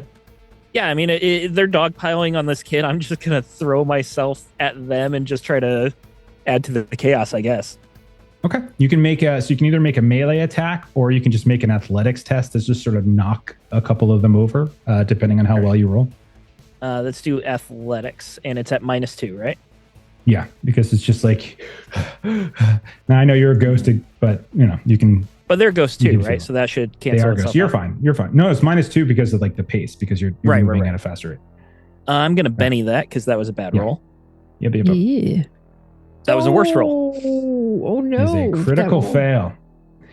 Dr. Sonnet, what I'm gonna say as you race after them, and you go as you're getting ready to like tackle into one of them, you see this large, hideous, the worst of these, like you can see their head is like this, like this almost like afro-like quality in terms of like how it's just the hair is coming out in this big kind of bright directions. Its face is all mangled and twisted. You can see the bone structure looks off. They turn around and see you at the last second, and then they say, "We got a visitor!" And then they just reach out and trip you. And so I need you to roll a fear test, and then I'm going to also say that as a critical fail result, you're going to fall prone. Right next to them. So give me a fear test. Right? Spirit. It's the spirit at -2. Oh, sorry, I didn't add the -2. That makes it a 0. Okay. Can I Benny this? It's not part of the crit fail, right? That's correct. Yeah, this is just his ability. He's got an aura. Yeah, that's still a fail of 3. I'm gonna take it. I don't want to spend all my bennies. You sure? Yeah, I'm sure. Okay. So, all right, hang on. There's a. Let me pull this up. Things are being a little slow. On my Foundry. I have a long history of learning to live with failure, Jeff. About 30-something years. That's nice. That's sad. Don't. No. Yeah, my what's it called? Is being really my Foundry speed. Is anyone else having trouble with Foundry being slow for you right now? Not at the moment. Not at the moment. I'm not trying to do anything. But I'm all either. Same. Yeah. Not my turn. So. Just my rolls went through fine. Yeah, Ray's just watching Dr. Sonnet like racing in and just like fall over his feet. We can all agree clowns are scary though. So if like a clown started screaming at you as you're running, it makes sense that you trip. You off a little. Right, Yeah. Got it. All right. So you're rolling on the fear table with a -2 because that's his thing.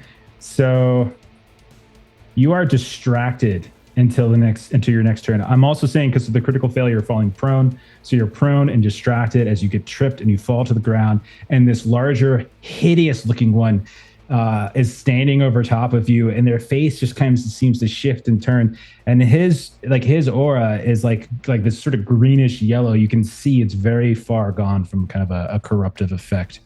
All right, so that is your turn. Good job. The next is going to be another group as you see more of these raptors come out of the field and close in. I'm not going to have all of them attack you. That would be absurd. But I am going to have a few of them turn their attention to you. I have 5, so let's see how many attack you. I'm going to roll randomly. 2 of them are going to actually follow up on what looks like their leader, who is looming over top of you. And they're going to start like swinging down on your body with this, what looks like these big clubs. You're not sure exactly what they actually, no, Dr. Sonic, give me a common knowledge roll, maybe. Common knowledge. You've got it. Or you can roll it untrained if you don't.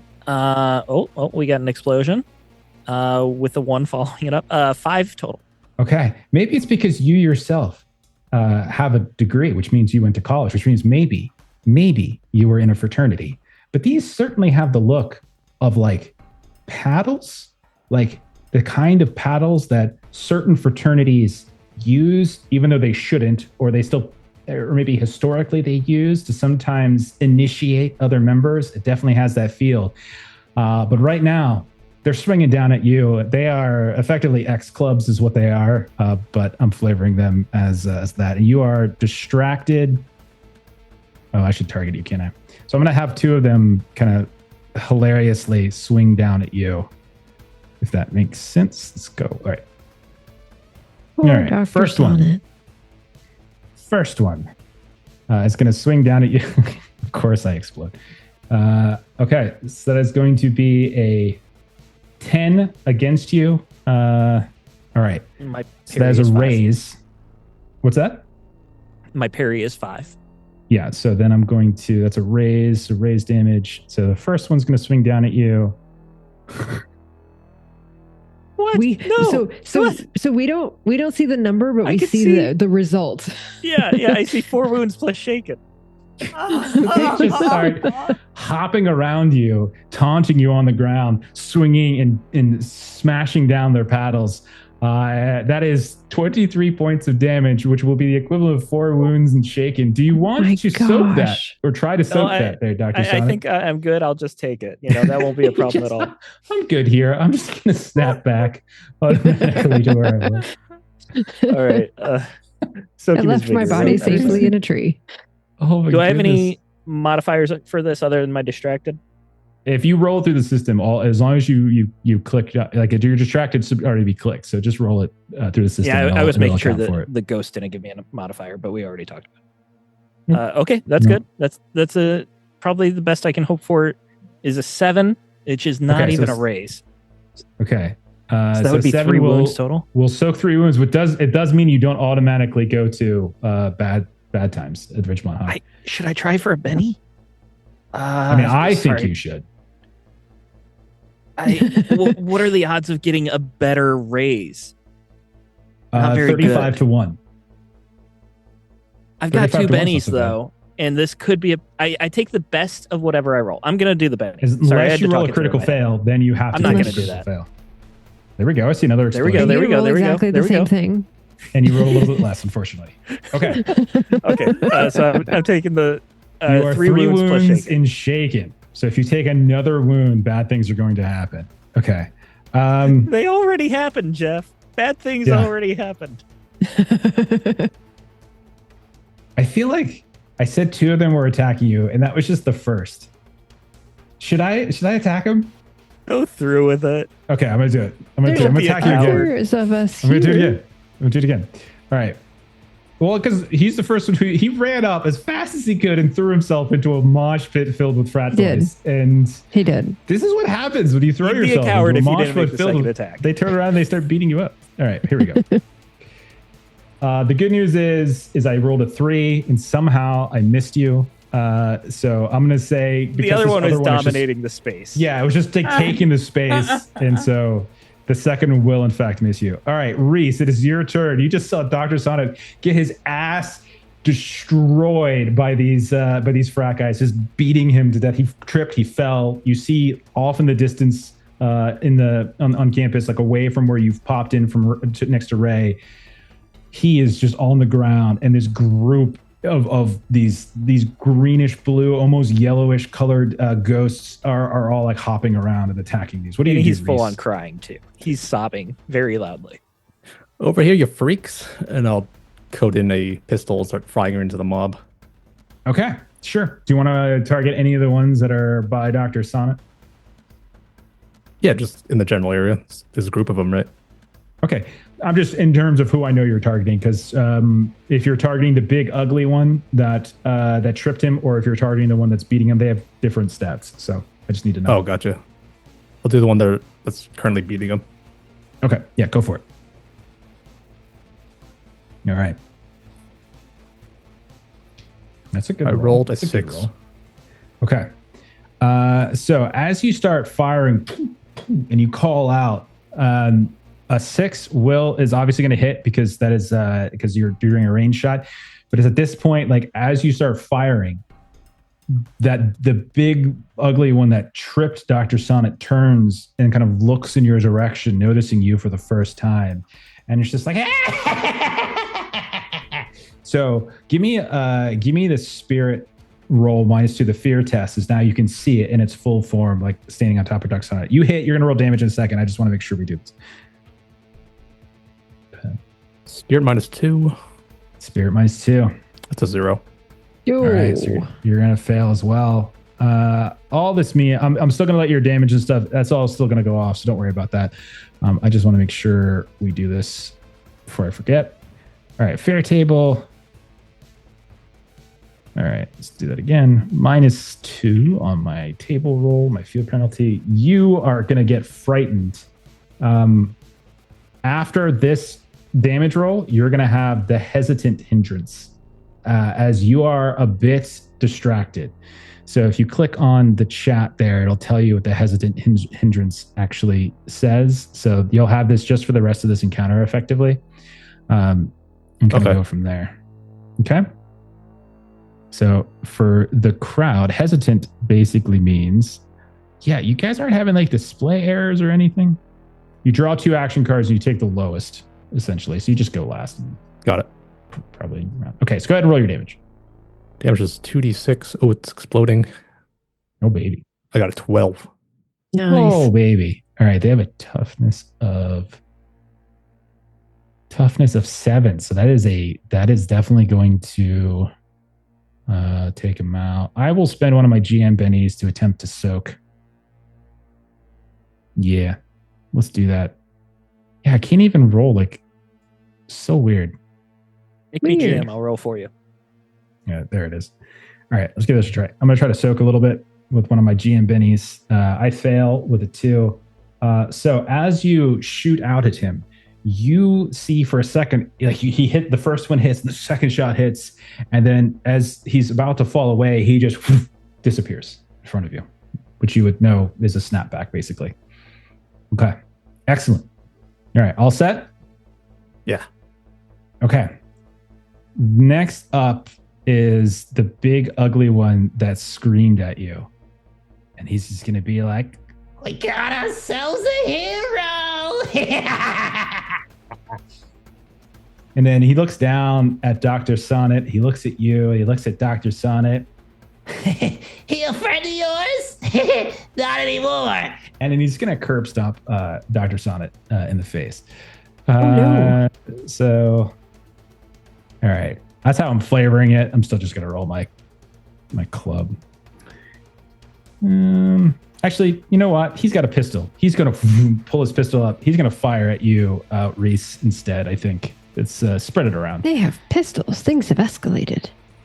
You already said it, though. I feel like you committed to it. It's like when you touch the piece, No, I didn't. You can't move a different piece. If I rolled the die, I would agree with you, but I didn't roll the die. So you rolled the die. Good. All right. Oh, so it's when you touch the die. All right. You so didn't move the piece and Reese. let go of it. That's going to hit with a 7. I'm going to roll my damage. You were targeting Reese for that one? I was targeting Reese, yeah. Okay. Yep. Because I'm shooting instead. Reese, that's going to be 12 points of damage, which would shake you. Okay. All right. Fair enough. And that is the end of his what's your turn. X armor? Does that factor it in when you target someone? Yeah, it does. You beat my 6. Gotcha. Oh, yeah, that's right. I totally forgot. Yeah, I was looking at the automated stuff. Yeah. So he does 12. What's your X toughness? It's 6. Okay, so then it's actually worse than shaken because it was factoring your regular toughness, no, which I is didn't higher mean than to your make X it toughness. Oh, okay. Thanks, Ashley. You are shaken with 1 wound because your X toughness is lower than your regular toughness. I can soak with a Benny, right? You can soak with a Benny. You could try. You have to make a vigor roll. Yeah. So just you can click the button in the chat and it'll do it automatically. Give that a For go. Sonnet, was it Sonnet's X tough? I wanna say that's a good My X tough point. is the same. It's 7. Oh, Okay, okay. perfect. Yeah. That works. All right. It's not letting me soak because it wasn't a wound in the game in chat. Okay, just do a vigor roll from your sheet. There you go. Looks Explosion. good. It's an 11. Okay, you're good. You're Ooh. free. You get shot, but you feel like your shoulder kind of take a little bit of a brunt, but then like your ghost, like your ghost kind of starts to modulate, and then you kind of feel fine after that, and whatever it is. And that is the end of his turn. Birdie, you are up next. Yeah. This guy just knocked Dr.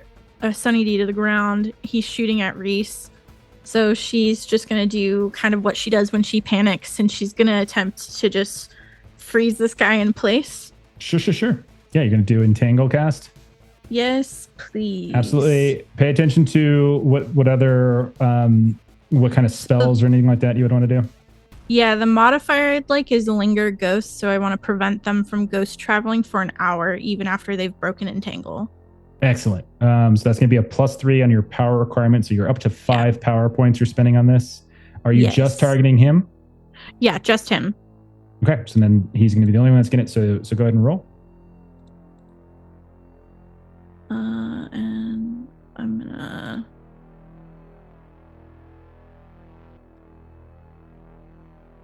That is successful. Do you want to push your 4? That's a success. Do you want to? Did you want to Benny that to try to get like bound? That's only if you want to get him bound. Right now he's entangled. Oh, no, I think entangled is fine because the main thing she wanted to get was to stop him from ghost traveling. Gotcha. So I paid the extra for it. So describe what it looks like as something reaches up and like wraps him in place. So like previous, you see as this frost just kind of shoots along the ground and then travels up his feet over his body, but it's not as thick ice as it normally is. It's just kind of enough to kind of just bother him. It's more focused on like his wrists and his ankles and such. Okay, and he's like, I can't do it. And so he is going to be vulnerable as long as he remains entangled. Remember that vulnerable makes him easier to hit. Okay. Yes. Excellent. Do you move at all or do you stay where you're at? Yeah, she's not really like, she'll move back a little bit, kind of closer to where Reese is. Okay. All right. So you leave Dr. Sonnet out to die. Got it. They have no other targets at this point. So no, never mind. Nope, too late. Hand is off the chess piece. I click the button. We're moving on to Ray. You had a chance, and you're letting Steven die. Melissa, as Ray. Yes. You're the first one here and the last one to go. This is what you get for talking so slow. What do you do? So Ray is going to go after the big one. And so that is who she is going to attack. Okay. Because I said the same thing to Dr. Sonnet, I'm going to say roll your pace die to close the distance on them. They did have a little bit. So roll your pace die. It means whatever you do is going to have a -2 to them. We're playing theater of mind still, but just from the idea that you have to put a little extra effort to get to him in this round. He is entangled. So you're -2 from your pace, from running and getting closer, and his the vulnerability is gonna wash each other out, so that you're gonna end up just rolling normal anyway, because there's a -2 and a +2. So okay, you're all racing up to him, and he's like, "Get it off me, huh? God, you." What do you do? She's gonna punch him in the face. Okay, because that's what Ray does. All right, and I've already done the fear for you, right? Yeah.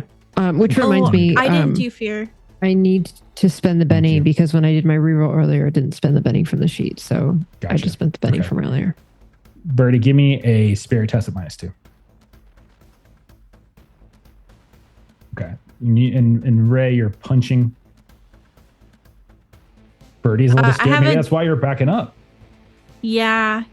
I think that's why she backed up then, is she is scared. Okay. Let me roll once more on the thingy-majig. All right, -2 for the fear penalty. So Ashley, I'm going to say, and we'll say this happens at the end of your turn. I don't want to take your turn away, but you are shaken. Just give yourself shaken. Okay, excellent. Okay. I'm a little shake. Yeah, so you and Reese are hanging back, a little shaken, a little nervous, while Dr. Sonnet gets the snot kicked out of him. The ghost snot kicked out of him. Ray, you race up. You're standing face to face with this hideous creature. Like, it is definitely a humanoid, but his face is all twisted and contorted. You can tell the bone structure doesn't look right. He is terrifying to look at and to behold. Sharpened teeth, fangs almost. What do you do?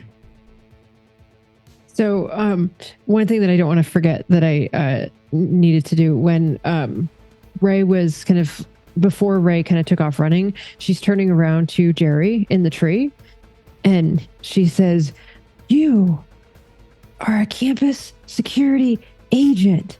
Get your shit together." and then she runs and punches this guy. You can have a You get a penny penny for that? Yeah, Yeah, you she I can does. do was it. just gonna say, can I petition? He's still So going I to stay rolled up a in the tree, 6 though, because in my you're not doing a attack. multi-action. Okay, Yeah. a 6 is just enough to hit his parry, so that will hit. Roll your damage. Okay. me know you Since you're a ghost, his a ghost, you're fine. No penalties or anything. Oh, boy. Oh yeah. Oh, boy, Oh there's a yeah. lot of- Holy Oh, A lot of crap. dice being- yes. Holy crap. I say 32. Your Okay, well, I'm damage going in to this try game. to soak that. Okay, because How does Ray do that is- every fight? Every fight. god, Ray is so like legit with damage. I can't even. So 8 would be shaken, 12 would be 1 wound, 16 is 2, 20 is 3, 24 is 4 wounds, 28 is 5 wounds, and 26 is 6 wounds. Am I counting that? Did I count that correct? It sounds right to me. Okay, it sounds right. It sounds right. Oh, there's a calculator too. What am I talking about? So the target number was your target number was an 8. So let me count my raises. Yeah, six raises. So shaken with the success, and then 6 raises. So 6 wounds. Okay, so I am going to. Okay, God dang it. First of all, I need to spend a Benny, I think, to unshake. Yeah, I realized I that I think he was inadvertently shaken. worked against what Birdie was trying to do, is because I downed him, now he is going to Oh. snap, and that makes her. He's entangled not though. irrelevant. He's not going Oh, to snap. okay. He's not because he can't snap back. I don't think. Right. Well, we'll check. I'll check okay. entangle again. But Okay. I'm pretty sure he can't. Okay. So let me try to soak. Jeez Louise. Okay. What did you get? I rolled a 12. So that's 2 raises. Okay. He's still down. That's still 4. That's still 4 wounds. Yeah, you one shot this guy. That's what happens. It's what describe what it looks like. Wow. Holy Oh crap, my dude. gosh. That's insane. Jeez. Yeah. So she is just like, they've escalated this. I mean, there's weapons and all of those things. Like, this isn't just scaring anymore. And so she definitely kind of sees that, like, she needs to jump in and protect what's going on here. So she was running, and so she just sort of takes that momentum from the run as she just like punches him right in the nose. Okay. So, and it is a big bulbous nose, and he's cackling and he's stuck and he's twisted and he's trying to break free. And as your fist comes through, you just see almost comically, you hear as his face kind of collapses underneath, you hear him, and then he keels over and falls. Lingering Ghost just says ghost traveling. It doesn't specifically call it snapback, but I'm just going to say it works the way that Ashley intended it. And his Tracy in ghost chat confirmed if he's entangled, he cannot snap back even in. I think that makes perfect sense to me. So he's just going to fall over and unconscious and knocked out, like all these wounds, and he's just on the ground. The rest of them, like, they suddenly look back, and you could tell, even though they're hideous clowns, they look a little terrified actually at the fact that someone just one shot what looks to be the leader of their little crew, and you can tell that there's some panic in their eyes. Okay, next round. Let's go. The intended effect. Eat up the biggest one. All right. Reese, you draw another for me because I have to draw 2. That's a good point. Thank you. Let's draw another combat. So you go an ace. This is for free. Okay. So the other one was going to be a 4. So yeah, you're going to take the 4. All right. I didn't get my other one too, but I'm fine with 2. Okay. So Reese, you go.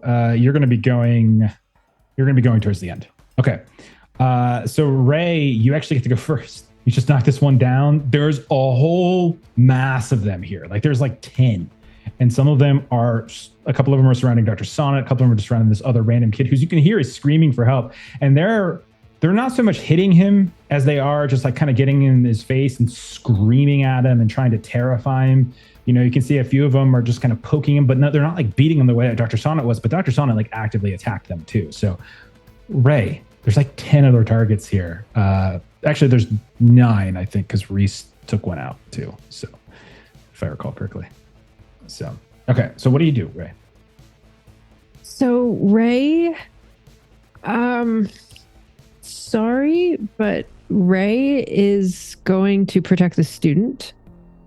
Oh, I thought you were going to attack Dr. Sonnet. It's a perfect target. He's prone, distracted, vulnerable, all those types of things. Okay. So you want to go over, I'm going to say, just for the sake of keeping things organized, I'm going to say the group that I'm moving on our little play sheet here to the left, that is the one that's targeting the kid, and the ones on the right are the ones that are targeting Dr. Sonnet. Okay. And one of those that were targeting Dr. Sonnet got taken out by Reese. Okay, what do you do, Ray? So Ray is, she I'm imagining that there's still sort of like, even though she's, kind of in ghost form, I imagine there's still sort of some blood that she's got sort of on this, kind of blue fist that she's got. And she's just like looks at the ones that are attacking the student. And she kind of goes running towards them and she just says, "Do you want some of this too?" And she's just kind of like running and she's going to go punch another one. So you're going to punch? Okay. And don't forget, you could always take a multiple action and just have a penalty on your attacks if you wanted to try to attack more than one. I would like to do that because there are more than one that are attacking. Okay. So you want to attack 2, so it'll be like a -2 on both attacks essentially. So I'll do you that. hit 1. Yep. Let's resolve the first and we'll go from there. Okay. Okay, so -2. You take 2 swings. Which kind of cancels out the +2 that I've got on the fighting. So Savage Worlds loves you, Melissa. This is crazy. You roll so well in this game. That is a 10. It has a parry of 5, so that is a raise. So roll your damage. All right, rolling damage. Let's see. That's more reasonable, 7. Do you want to Benny that? As I'm going to tell you that that's not actually going to go through. Just got a Benny. We did just get a Benny. Just get a Benny. Sure. Yeah, Benny. 7. Why'd you waste the Benny? Just with different numbers. I know, right? You punch one, and it like these are big dudes, right? And so this one, like his head kind of snaps back, but it comes back. It's like, hey, what you doing over there? What you doing? But he's kind of panicking, but he doesn't seem to have been dissuaded from anything by your punch. He takes a punch better than the other guy did, surprisingly. You have a second attack though. Do you want to do the same guy? Punch him again. Mechanically, there's no difference. Like they all have the same stats. Yeah. Like, oh, you think you're a tough guy, huh? So did you roll raise damage, by the way? Did you roll? You didn't roll raise damage. Oh, I did not roll raise damage. Yeah, you're owed another D6 on your damage. So all right. Go back to the first one. The first one was a 5 and a 2 plus, so that's 9. 9 would shaken him.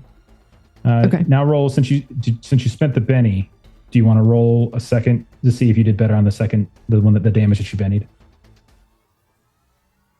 2 again.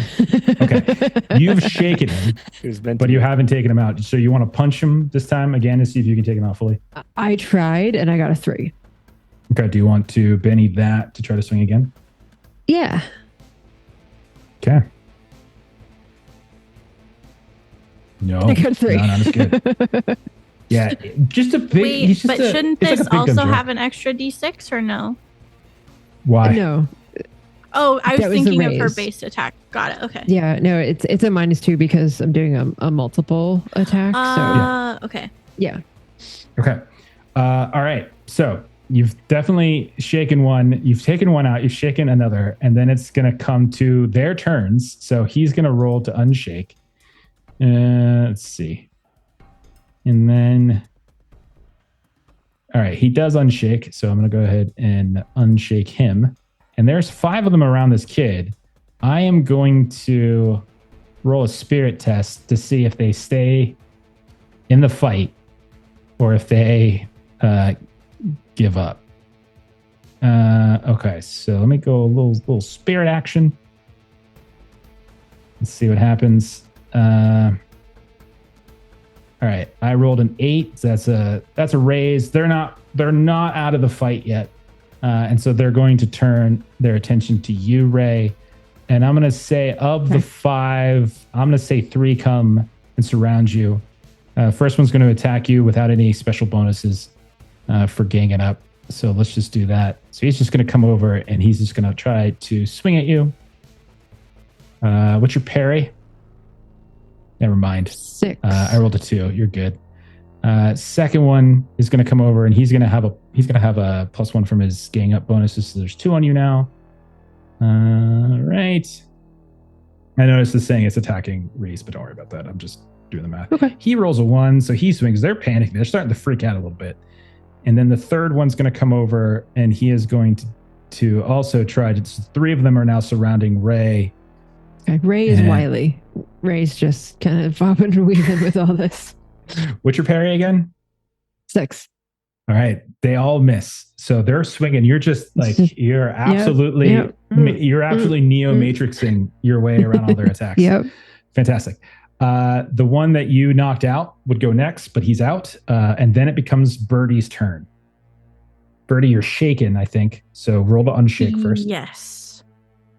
I think I can thought I did automatically that do it. automatically. Yeah, hang on. It's just sometimes it does weird stuff. What should I roll to do that? Yeah. See if it does it. There it goes. Perfect. Okay. You're good. There it Wow. goes. What a roll. Holy crap. All right. You just rolled a 15 to unshake. So you were definitely unshaken. Okay, cool. I'm going to try and just entangle more of these people.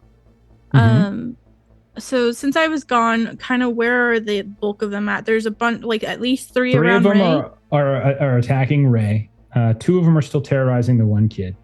And 4 of them are surrounding Dr. Sonnet. And the 4 around Dr. Sonnet haven't gone yet. But I'm still going to do like a test to see if they give up and run away. The Yeah, Four Ray around- bypassed Dr. Sonnet. Yeah, I want to get the ones around Dr. Sonnet. Okay, sounds good. You want to try to entangle all of them? You're going to do the area effect? Yes. Yes, Okay. please. So, to large blast template. Okay. Would you say I need the large blast template for all 4? I think so. I think that's fair. Is there in a Okay. big circle? Let me double check something. Sorry. Again, I'm just having like weird display and lag issues on my stuff. No, So you're everything's good. just a little bit weird for me. Yeah, Birdie, you entangled let's the big guy. let's call and it then I large, knocked out yeah. the big guy. That's awesome. So this is going to deplete you of power. You have enough, Yeah. but this is going Okay. to bring you down to 0 power. But it's going to be another 5-er. So go Cool. go ahead. All right. 4. Okay, And you then if all of I them get will be entangled. Yeah, yeah, I'm gonna attempt to raise this. you're gonna Benny So- and roll again. Yeah. All right. Hey, I see an Well explosion. done. Nice. Okay, cool. Holy 13. crap. Okay. They're bound. All of them. So the 4 around Dr. Sonnet and Dr. Sonnet himself, no, just kidding, are all bound. All right. So bound, they cannot move. They are distracted and vulnerable. And as long as they remain bound, they cannot make physical actions other than trying to break free. However, you did not use the lingering ghost. Yeah. So Yeah. all of them could theoretically snap back. Yes. Okay. All right, that's your turn. It is their turn. They are all bound and whatnot. So I am going to do the same thing I just did before. And I'm going to roll spirit to see how they do. And see if they're willing to linger around and try and break free from this, or if they're just going to say screw it and cut losses. Oh my God. So I rolled a 16, so they're going to stick around because they're dummies. Okay. So instead of doing the smart thing and just snapping back, they are instead going to attempt to break free as they are bound. It would technically would have been a 14, but let's give this a go. So I'm just going to see if they break free. All right. So there's 4 of them, one at a time. First one fails with a 1 total. Second one. Oh gosh. Second one's going to succeed with a 6. The third one, because I got an explosion on that one. The third one's going to fail, also with a 1. And the fourth one will also get a 1. I rolled 3 3s and the 6. Okay, so one of them manages to break free, and you can see him stepping closer, getting ready to attack Sonnet, but that was his action. So he's not going to do that this turn. Then we come to Aaliyah, because something weird happened with the initiative this round.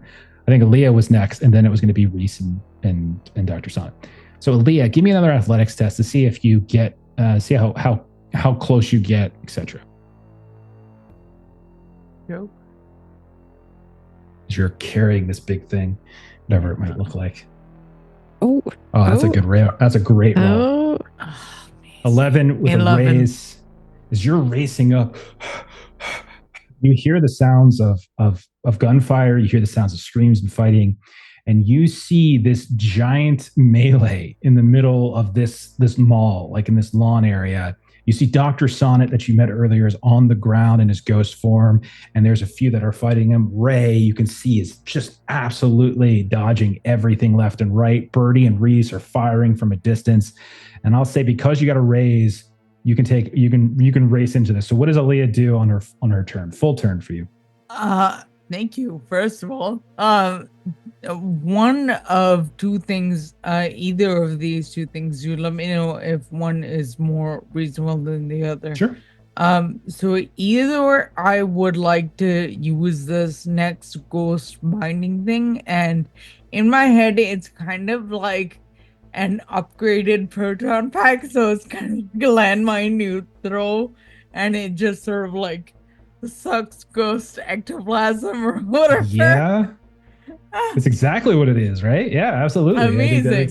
So yeah. Either that's what Tack's version is, at least, right? That's what his version. Yeah. Amazing. Okay. So either that, or I would like to use my feedback power if I can't actually like capture them right now. And feedback Sorry, go ahead. Do you have power, right? Because you're a Draxel tapper, so you actually have power. I do. Okay. Let's do it this way. And then we're just going to, so I love the first idea. That's amazing. That's awesome. So I'm going to say, give me like a roll. So we'll say for this, to make it work, tap into like 3 power to do an area of, like, this is the kind of idea of like creating an area effect. Yes. As you launch this thing into the middle of them. And I'll give you a choice. You can do like an electronics or something like that if you think that's better, or it's just an athletics to just throw it into the middle of them. Athletics is a D6 or well, they're both D6. Both D6s. Okay. Yeah, either one of them would be fine. And as long as you spend the 3 power, I'll say like that'll create that kind of AoE effect, similar to Birdie's area of effect template. We'll say. Yeah. So I'll do so give me a second to look at my edges and hindrances. Let me see if I have anything that might boost. Draxel Tapper. You got an Elite Tapper in it. Yeah, I was looking at either Draxel Tapper or Elite Tapper, but I don't think either of those will come in play right now because they're both for tapping. Because this isn't because I think getting the device in there is probably not a tapping roll. No, it's definitely not. So I'll give you an electronics talk because it feels like more of a tacky kind of thing. Getting it corrected, doing it right. Because it's not like perfectly made. It's a hacked version of it. It's an alpha prototype. It hasn't gone through QA. That Birdie's boyfriend made. Yeah.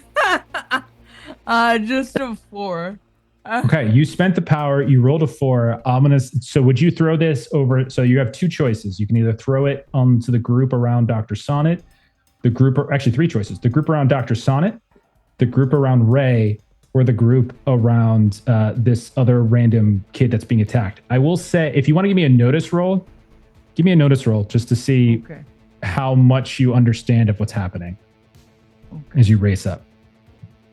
Because conceptually, I'd look to throw it at the biggest group, but I'm hoping the notice roll will tell me what is the biggest group with the A4. So So the big thing you would notice, though, is that of the big group, there is a group of 3 near Dr. Sonnet. One is just breaked away, but 3 of them, you can see they have some weird, like cords and something kind of strapping them in, which is Birdie's entanglement. And so you would know that those 3 are already kind of affected, which means only one of them is loose and is attacking Dr. Sonnet. There's 2 that are on the kid on the ground, and then there's 3 around Ray. So of those, the biggest group would be the ones around Ray. Okay, so I'm gonna toss it, or I'm gonna try and get it towards Ray, because I feel like her being able to move is probably pretty crucial. So I'm gonna try and get it to Ray. You launch it in there. Ray, give me a athletics or a spirit roll, maybe. Fuck, I'm sorry, I forgot you were a ghost. Or a next, maybe a next roll. Do you have next? I do have next. Yeah, we can make this. I forgot you were a ghost. Can I do athletics? Yeah. I'll take athletics. Can you just like somersault away or something? That's fine. Okay. I like it. Okay. That is a D8 versus a D6. Yeah. Let's see. All right. Oh, you're fine. You're a freaking monk. What are you talking about? This is crazy. 10. You roll so good in this game. It's insane. I completely forgot. Right before the proton pack trap or the trap opens up, okay, you hear it and you see it, and you all had talked about what this thing was, and you're able to quickly like backflip out of the fight. You just leap up and over, and as the thing opens up, you see the 3 of them just go, and they just get pulled inside of it, and then the trap closes. You see a little steam come out of it or whatever it is. And the 3 of them that are around Ray are now trapped in the confinement field. I love it. Okay. And Ray is still like, this still like takes her a second, because she's like punching and dodging, and then just suddenly they're gone, and it does sort of startle her for a second. Like, what? Sorry. Okay. So just to get some bookkeeping down, there was like a force field. I didn't realize that it like sucked them in. I mean, we just decided that's that because it's a special. That's how Birdie's boyfriend does it, right? Okay. So right now there are 2 that are on top of this poor student who was having the time of his life tonight. There's 1 that is moving towards Dr. Sonnet, and then there are 3 more that are bound by Birdie's abilities. And then we come to Reese. Reese, what would you like to do? I'll chase after the clowns that are going after the student. Catch up with them a bit. Yeah, I'm going to do the same thing I asked for other people. You roll your pace die, and so you're going to have a -2 just to close the distance from where you were firing from to where the melee is. It's only fair to be consistent with that. Yeah. None of you coming to help me, and I am taking notes. I'm pretty cool. We don't need to help you. Yeah, it's a compliment. I could leave now. Birdie did in fact help you. Birdie stayed a safe distance away and helped you. I cast magic. Exactly. Weird. Okay, I think I already went with my ghost clowns. I think I deleted the wrong guy. I'm going to add them back. They've already gone. Okay. All right, go ahead, Reese. You race up. This kid's like, help, get off me. And they're like, and they're all like in his face, weird noisemakers. You can see a few of them are just like they're so far gone. Their colors or their auras are just tainted and corrupt. You can tell something's wrong with them. All of you look blue. And they look as though they're drifting further and further towards yellow. Reese, what are you doing to him? I'm going to hit him from behind with my X sword. Enough of the circus act. Okay. Love it. Oh, the circus act. Dude, take a Benny. Take a Benny for the action line. That is such an action line. That's an action movie line right there. I rolled a 4. I don't think that's good enough, but I'll just Benny it. Yeah. Yeah, for sure. They have a parry of 5.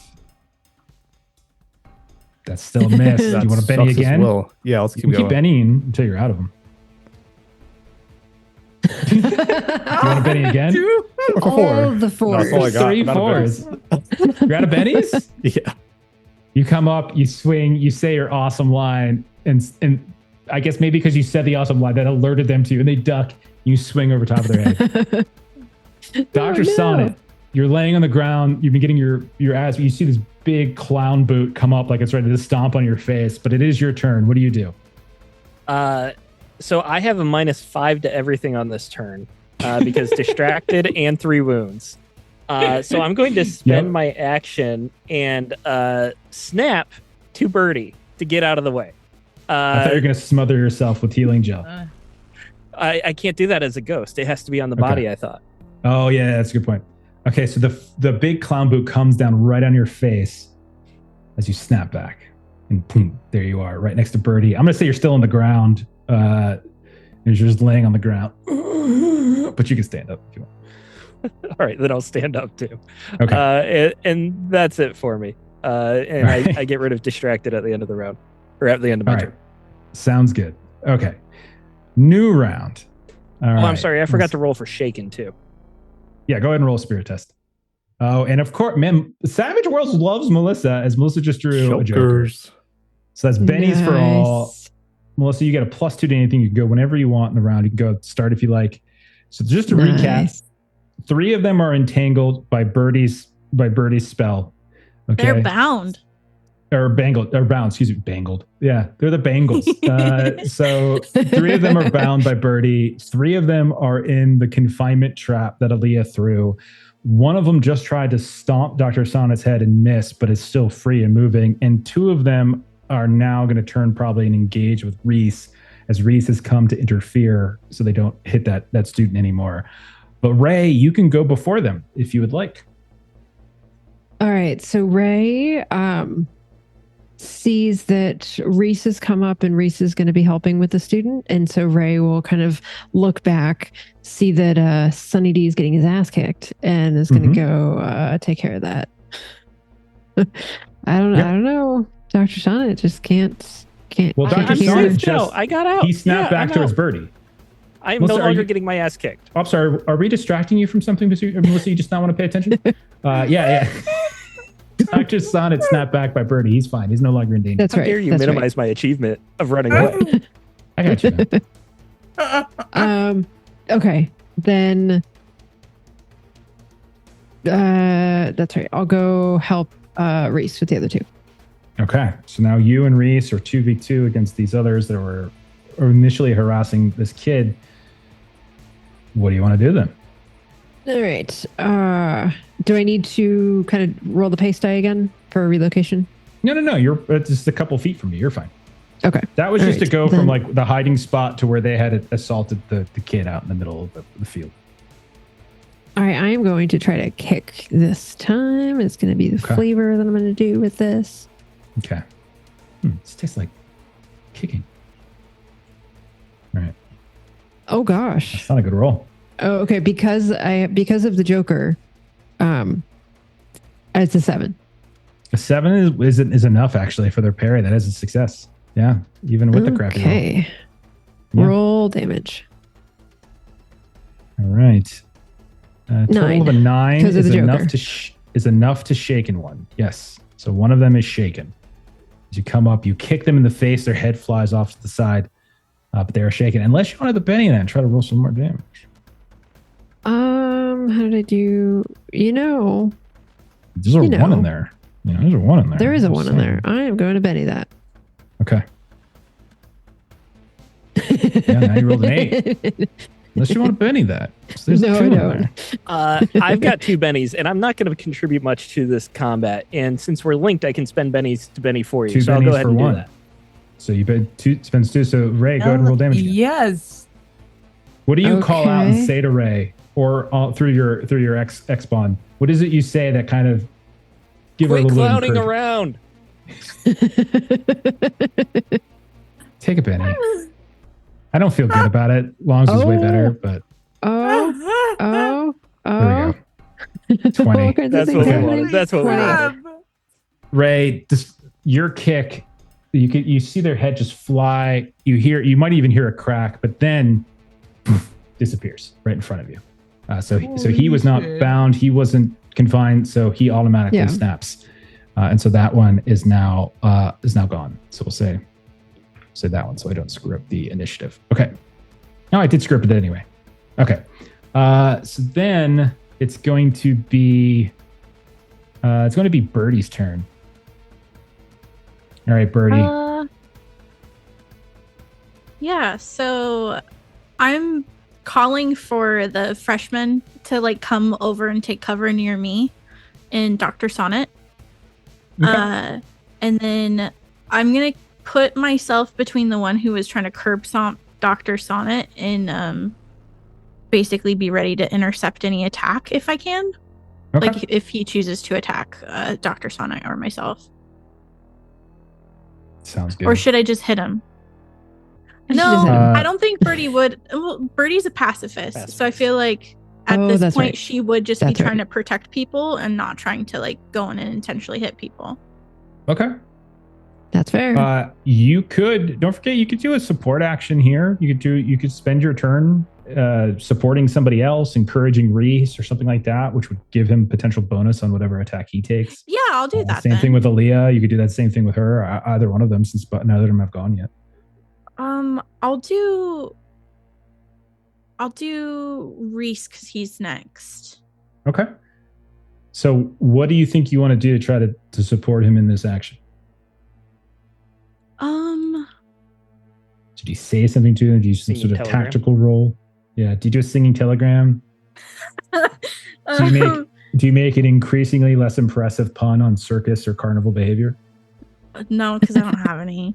What do you mean by like tactical role? Or like a battle roll or something like that. Like you point out like a weakness, or you hey, look out behind you, or like, oh, it's weak over here. Oh, they're limping. Something like that. I'm just flavoring different ideas. I would do like a callback to when we were on the ship and Birdie had bound those people and made it easy for him to just take them out one by one. And she'll kind of call out that she set it up for him. Now do what you do best as kind of like motivation or something. Okay. What do you want to do? Persuasion? What do you think? Yeah, persuasion works. Or let's do it. Performance if you... I don't think performance in this case. I think persuasion is that seems silly. fourth line with this one. Yeah. All you need is a 4 anyway. If you get any higher. Okay, 6. Do you want to push that? Maybe get a raise, give him +2. I got a Benny. Let's do it.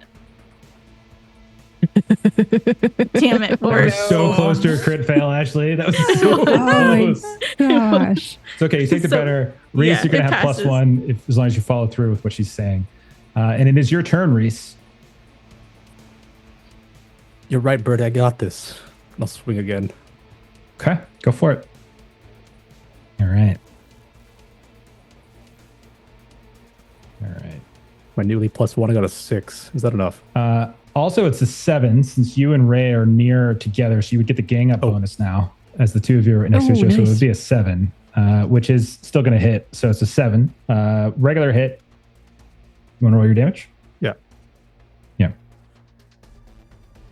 6 damage. Damage ain't that great. These dudes seem pretty tough. Not only that, but you get the sense that they like these guys kind of work out. Let me Benny up. I've got one extra one from the Joker. From the Joker, yeah. 7? Still not enough. Still not enough. They're tough. Holy moly. Not enough to breach there. So you're swinging, your sword's coming down. They're kind of blocking it off to the side. Their clubs come up and block it. Then it's their turn. And at this point, no roll. So many of them have gone down. So the ones that can snap back, which there really are only 2 at this point that can, they do snap back. And so the one that you were just attacking, Reese, they snap back. Then the other one that was about to curb stomp on Dr. Sonnet, and Dr. Sonnet snapped away.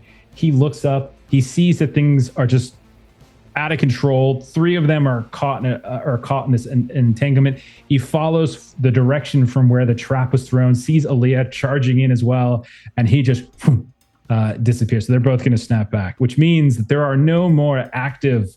Actually, technically, I think they can try to break free, right? Aren't they bound? Yeah, they are bound. They can attempt to break free on their turn. So I'm going to have the other 3 bound then. guys? There's 3 bound, yeah. Okay. So I'll just have to see that. I'll just see if they can do that. They are bound. Let me make sure I click that first. Okay, let's try. I don't think they will with all the penalties that they're facing. Fail with the first with a 3. Fail with the second with a 1. And the third one also with a 1. So that's 3 fails. And so they are unable to break free from the binding. Okay. Let's just finish out initiative so that Aaliyah and Dr. Sonic can do something. So Aaliyah, as you're racing up, your trap worked brilliantly. You see a few of them snap away. The kid who was being attacked seems to be safe. Dr. Sonic has snapped back to Birdie. There's 3 more standing here that are trying to pull themselves free. What do you do, Aaliyah, as you arrive at the scene? I see the chaos part of me, and I'm just like, don't keep attacking them. We have to question them. We have to question them. And that's what I'm doing. Okay. That sounds great. Dr. Sonnet, is there anything you would want to do on your initiative before we break? Yeah, initiative? I want to pull my gun and start killing them all. Okay, go for it. No, I won't. Okay. All right. Yeah, just trying to Okay. recover as best I can. So then I will say, since the bound's in place, since they are drastically outnumbered, you're able to slowly close in on them. Aaliyah, you're able to get the trap, and you know that they're inside. You pick it up, and like the steam still coming out of it, and it's like kind of moves a little bit, like it's a rat trap or something. And you can tell that they're inside. And you have a couple, Birdie, you still have a couple, and the kid that you saved, he gets up and he's like, thank you. He comes up to all of you. You've got 3 in this bound position from Birdie's spell, and you got them surrounded. What do you guys say or do at this point? Kind of sick I think prank is this? Who are you? And like they're like, Let us out, and let us out, and we won't hurt you anymore. No. Ray, you can get their Draxel IDs, right? I think Aaliyah may be able to do that. I can, and I do have Detect Arcana, so we're having a little discussion in chat that there's some things that can happen with Detect Arcana for Draxel IDs. And I would just point, not necessarily using our names, but like kind of pointing to Aaliyah. Between she and I, we can figure out who you are anyway. But why are you doing this? okay. Dr. Sonic, give me like a persuasion roll or a taunt roll or something like that. Ray, give me that Arcana roll. Or next, Can I think I is for you. hold up the trap me like there's a bunch of you in here? Yeah, and absolutely can. Dr. Sonnet. We're basically treating this like a quick encounter. So Aaliyah, everyone just is going to get to do something. So Aaliyah, give me like a persuasion or a taunt, since you're showing them that. That's essentially what you're doing. And then Reese, what do you think? How would you be kind of contributing to the attempts to get these 3 fools to talk? What do you think you would say or do, or what do you think? If you give yourselves up, you won't be harmed, pretty much, I think. Okay, so you're going to play good cop? Yeah. All right, give me a persuasion test. I'm going to say all of you are going to get a +2 on your rolls, simply for the state of affairs here. So make sure you factor that in. Can I? Okay. Do you know 5 if in my case. like the paddles? Because I've never gone to like a university. Do they have like a frat like logo, or are they usually marked by what they're affiliated with, or? I mean, they could be, they could not be. I don't know. Do you want to roll like a common knowledge roll instead of doing like whatever it is you said you were doing? You could do common knowledge instead if that's your goal. Well, I don't know if I said I was doing. I just asked if Ray could do the Arcana thing. Okay, I thought you said there was something you were doing though. I'm just trying to give everyone like a flavor for this situation. I don't want. I think if Birdie did anything, she'd be calling to Rank then and asking him to check out that frat that was giving me problems, to see if there's people missing. Okay. Or come no roll then. Get people or whatever. Yeah, I was more trying to describe the interrogation scene, and that's I see. That sounds Got like it. it's Yeah. of it. Separate. Okay, Ray, how did you do? I got a 15. Yeah, I know you did. Nice. Dr. Sonnet, how did you do? I got -3 for my wounds, -2 for being an outsider, +2 for us winning the fight, and total roll was a 2. Okay, so that's a fail. Okay, Reese, how did you do? A 6 for me. Excellent. Well done.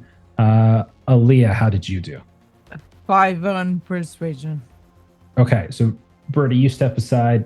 Maybe Jerry finally comes down. You're contacting Rank. You're telling him about the Lambda fraternity. The 4 of you gather around the ones that Birdie has bound and are like asking questions. Aaliyah, you're kind of like almost threateningly showing this, and they're bound. And then Dr. Sonnet is ineffectually calling out from where he's very wounded. But then refusing to walk closer. He's still laying on the ground, and that's why it doesn't work. What the hell's wrong? He just sounds like some old man who gets knocked down. Where'd you go? What are you doing this? Very ineffective. But then Ray and Reese and Aaliyah step in. And you can see they all begin. It wasn't our idea. It wasn't our idea. It was Werner's idea. It was Werner's. It wasn't our idea. It was just supposed to be kind of fun. That's all it was. It was just supposed to be kind of fun. That's it. Well, it was his idea.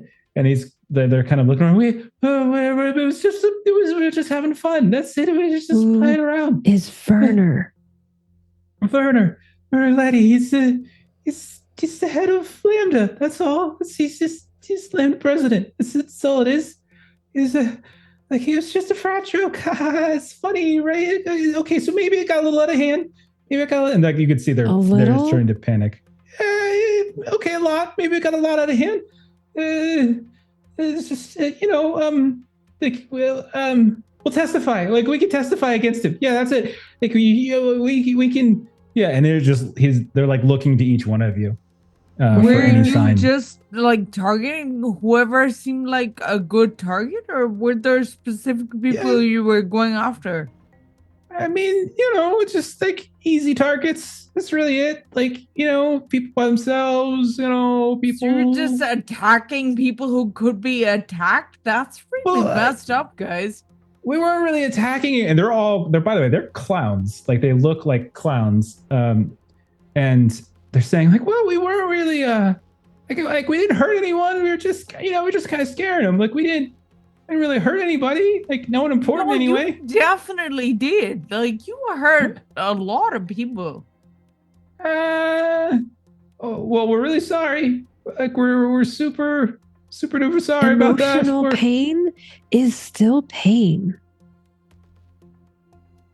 Okay, I feel hurt. At this point, I'm going to say Rank catches up. Darius catches up. You've been talking to him and he's like directing some of his people over to Lambda to check in on Werner. But you can see he catches up. He's not as fast as Aaliyah. And then a few of the others start to close in. Ray, with your kind of arcane ability, you kind of get an idea of where they're at. Like you can see where they're at between Birdie, and I'll say you all are able. We see as these other campus security guys show up. Jerry comes down. You can see Jennifer Gray shows up finally, and all that kind of stuff. We cut to the student housing. Right, we find the Lambda floor, and when we eventually break in, say some of the campus security guys are with them, we see the bodies of the sleepers of Werner, who is knocked out. We can see a few of the ones that snap back are like in the process of like packing things and getting ready to leave, but you arrive just in time to like grab them before they leave, and everyone's like freaking out a bit. And so in the end, you can see Werner, you knocked him out cold. And even in person, there's something that seems particularly corrupted about him. And he seems much further gone than the others. Like when you get a sense now to really look at it, and Ray with your arcana, like you're to kind of detect arcana, there's something about his ghost that just seems like more yellowish and just seems beyond. The others are kind of closer to like a blue-green, like, and then not only that, but when you see like the ghosts themselves with the fade away, they're just kids. Like you can see they're like 18, 19, 20 year old. They're not like, there's nothing about them that's monstrous when you look at them physically, but they still did these horrible things. And so they're all kind of getting taken into custody by campus security. So, with that said, we're going to fade out of that. And we're going to pick up maybe a day later. Okay. You guys are back at the sundown, maybe again. And Dr. Sonnet, I'm going to guess that in this time, you've probably gotten a little medical attention. You, like, we see like Gail Fancher, the president, kind of come up and thank you. You even get a little note, maybe Aaliyah especially. You get a little note from like Rank, and then also from Sibelius Kronk thanking you for your service and thanking you for lending aid, and says if you ever in need, if you're ever interested, maybe some other work opportunities, you have like a little contact number. And so once more, we were where we started. And in this bar, news feeds are popping up saying the clowns have been apprehended, the reign of terror is over. You see pictures of Werner, you see pictures of some of the other frat guys. And then it definitely seems like there's like things are moving in the same way. And so the last thing I'm going to say before we close it down is as all you're drinking, celebrating, Fancher comes over, gives you some sort of reward. Maybe Darius Rank comes over, gives you some sort of reward. As all of you are drinking and you're getting ready to kind of split up for the night, and we see you kind of going off in your different directions after that little celebration, Aaliyah, you feel like a little something kind of click in the back of your mind somewhere. And you haven't felt this in some time. It's been a while since someone close to you passed, basically. But suddenly you feel like a presence back there. It's a little muted. It's not like intrusive, but you can feel something there. Something has just kind of clicked on. What do you do with that sensation comes in? As you're like walking back to your apartment, everybody else from the crew has gone elsewhere. What do you do?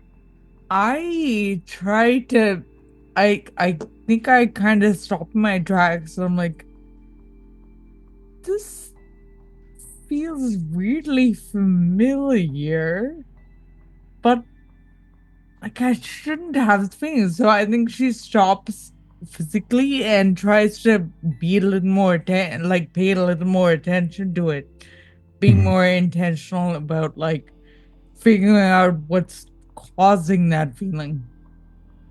Okay, give me a D4 roll. Okay. It's a D4. D4. Or I didn't have my entry open. Yeah. That is a 4.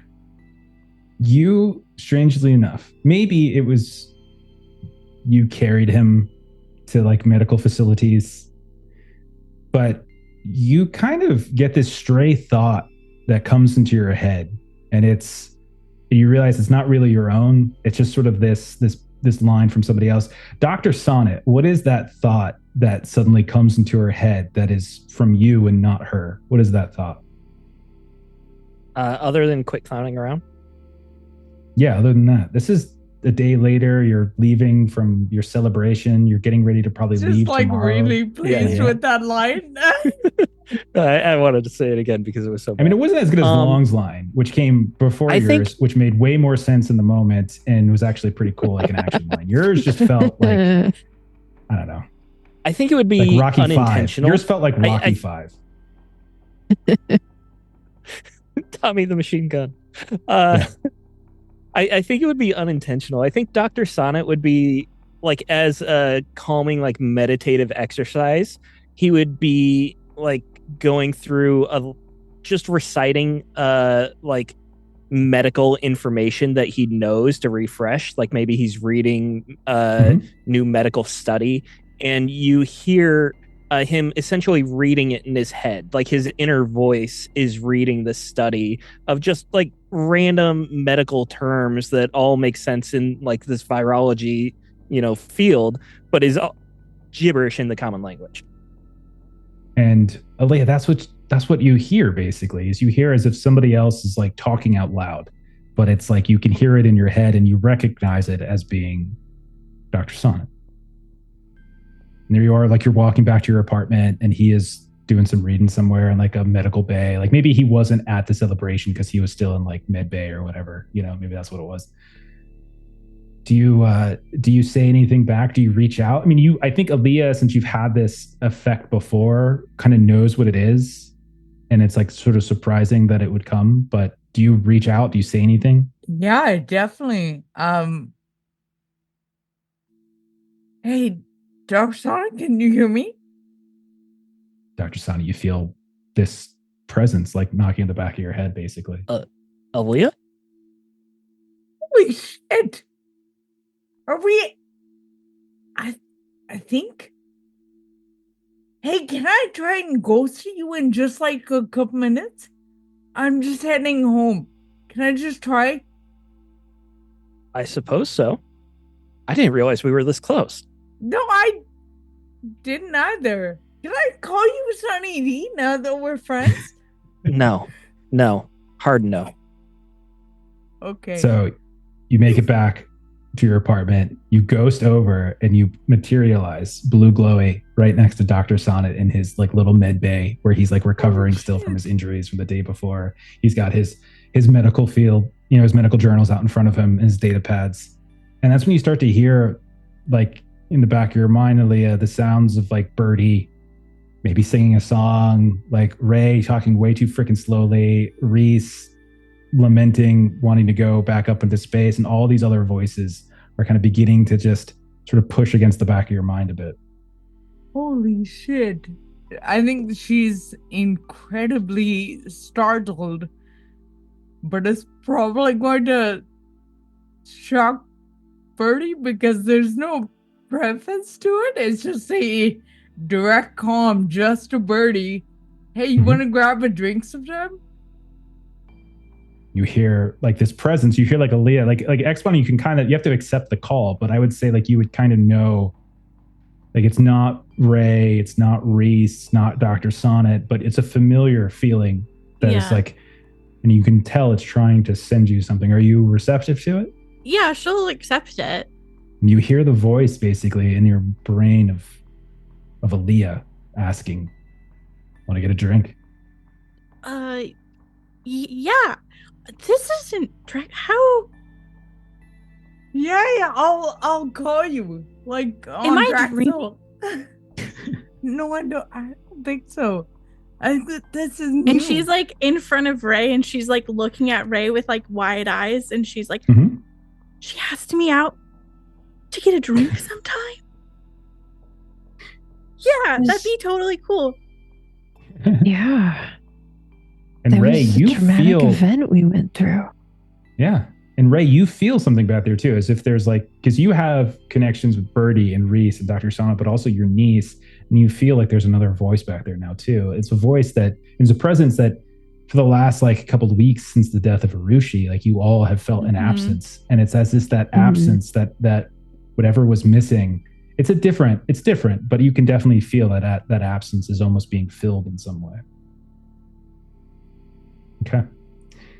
So we'll say the last thing we see as you all kind of cascade around to this discovery is we'll see like the old Hope, maybe the next day kind of loading up. We see news feeds popping up this way and that. We see it take off. We see Reese in the pilot seat, finally getting the ship off the surface, through the atmosphere, and back up into space for you all to kind of continue your adventures. And we're going to go ahead and call it there. And we'll say that's the end. Yeah. I love the idea that like we're constantly butt dialing each other telepathically. Not intentionally. Dr. Son's like, goodness. Birdie, can you stop singing? This is really distracting. All right. I'm trying to read my article. I mean, I can read it to you if you want. No, thank you. Yeah. Like that's the one cool thing about like the X-bonding thing is that there's like, I like the fact that like lore as written, there's no explanation for it. Like it can happen for any reason. It could be because like you're closely bonded. Like Ray, you have one with your niece, but maybe you don't have one with your sister necessarily. So maybe there's just some other reason. Maybe it's some sort of paternal thing, right? And then all of you, maybe like we had described in the beginning of reunification, you had some shared event. So like there's no real reason for it. And I think most of the time it suggests, like the rule suggests, Tracy can correct me if I'm wrong, but if I recall, it's you either kind of start bonded or you quickly become bonded in the nature of a campaign or something like that, so that you can see your crew develop. Because it's not just like narrative, which it is, right? But it's also mechanical. And I like that there's both. You know, I like that it's not just one thing or the other. So I like to think it started at Arushi's like memorial. Like that's kind of where it started to manifest. Yeah. For sure. And then like this sort of From a practical standpoint, I really appreciate like a lot of sci-fi games. It's like, okay, who has a communicator, who doesn't? And just being able to cut through that, it feels like it helps the game flow a lot easier in that sense, where we can just talk to each other. You know, the technology is already there anyway, so why can't we just talk to each other? Agreed. Yeah, it's a ton of fun, and just being able to, you know, do the ghost traveling and all of that stuff. Super duper fun. Yep.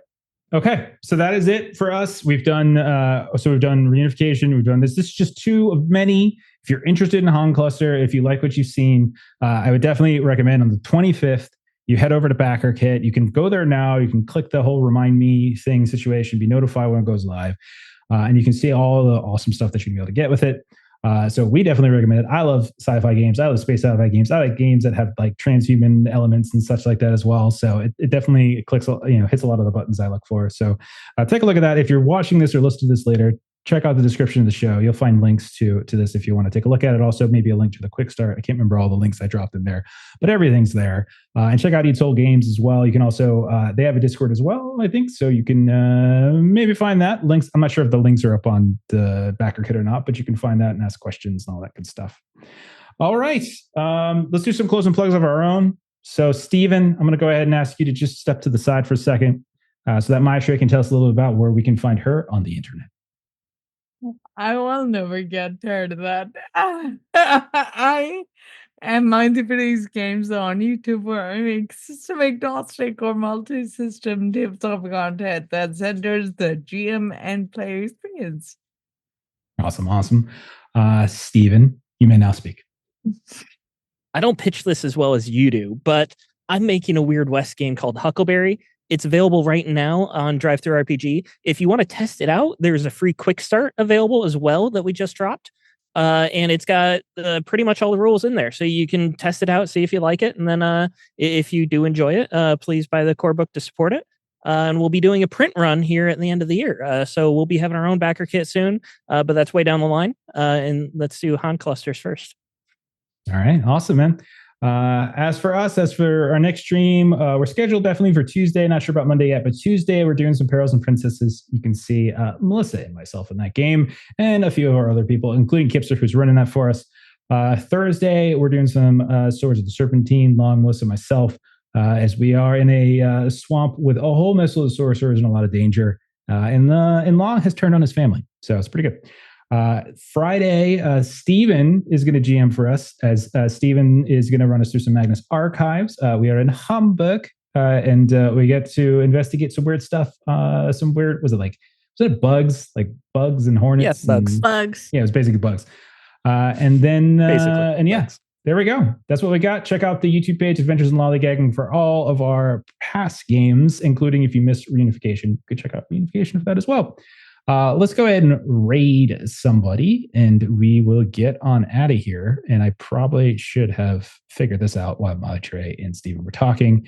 Let's see what you guys. Let's go to Transplanter RPG. So follow the raid. Have a great rest of your night. We'll see you all later. Yeah, that's it. Bye-bye. Bye.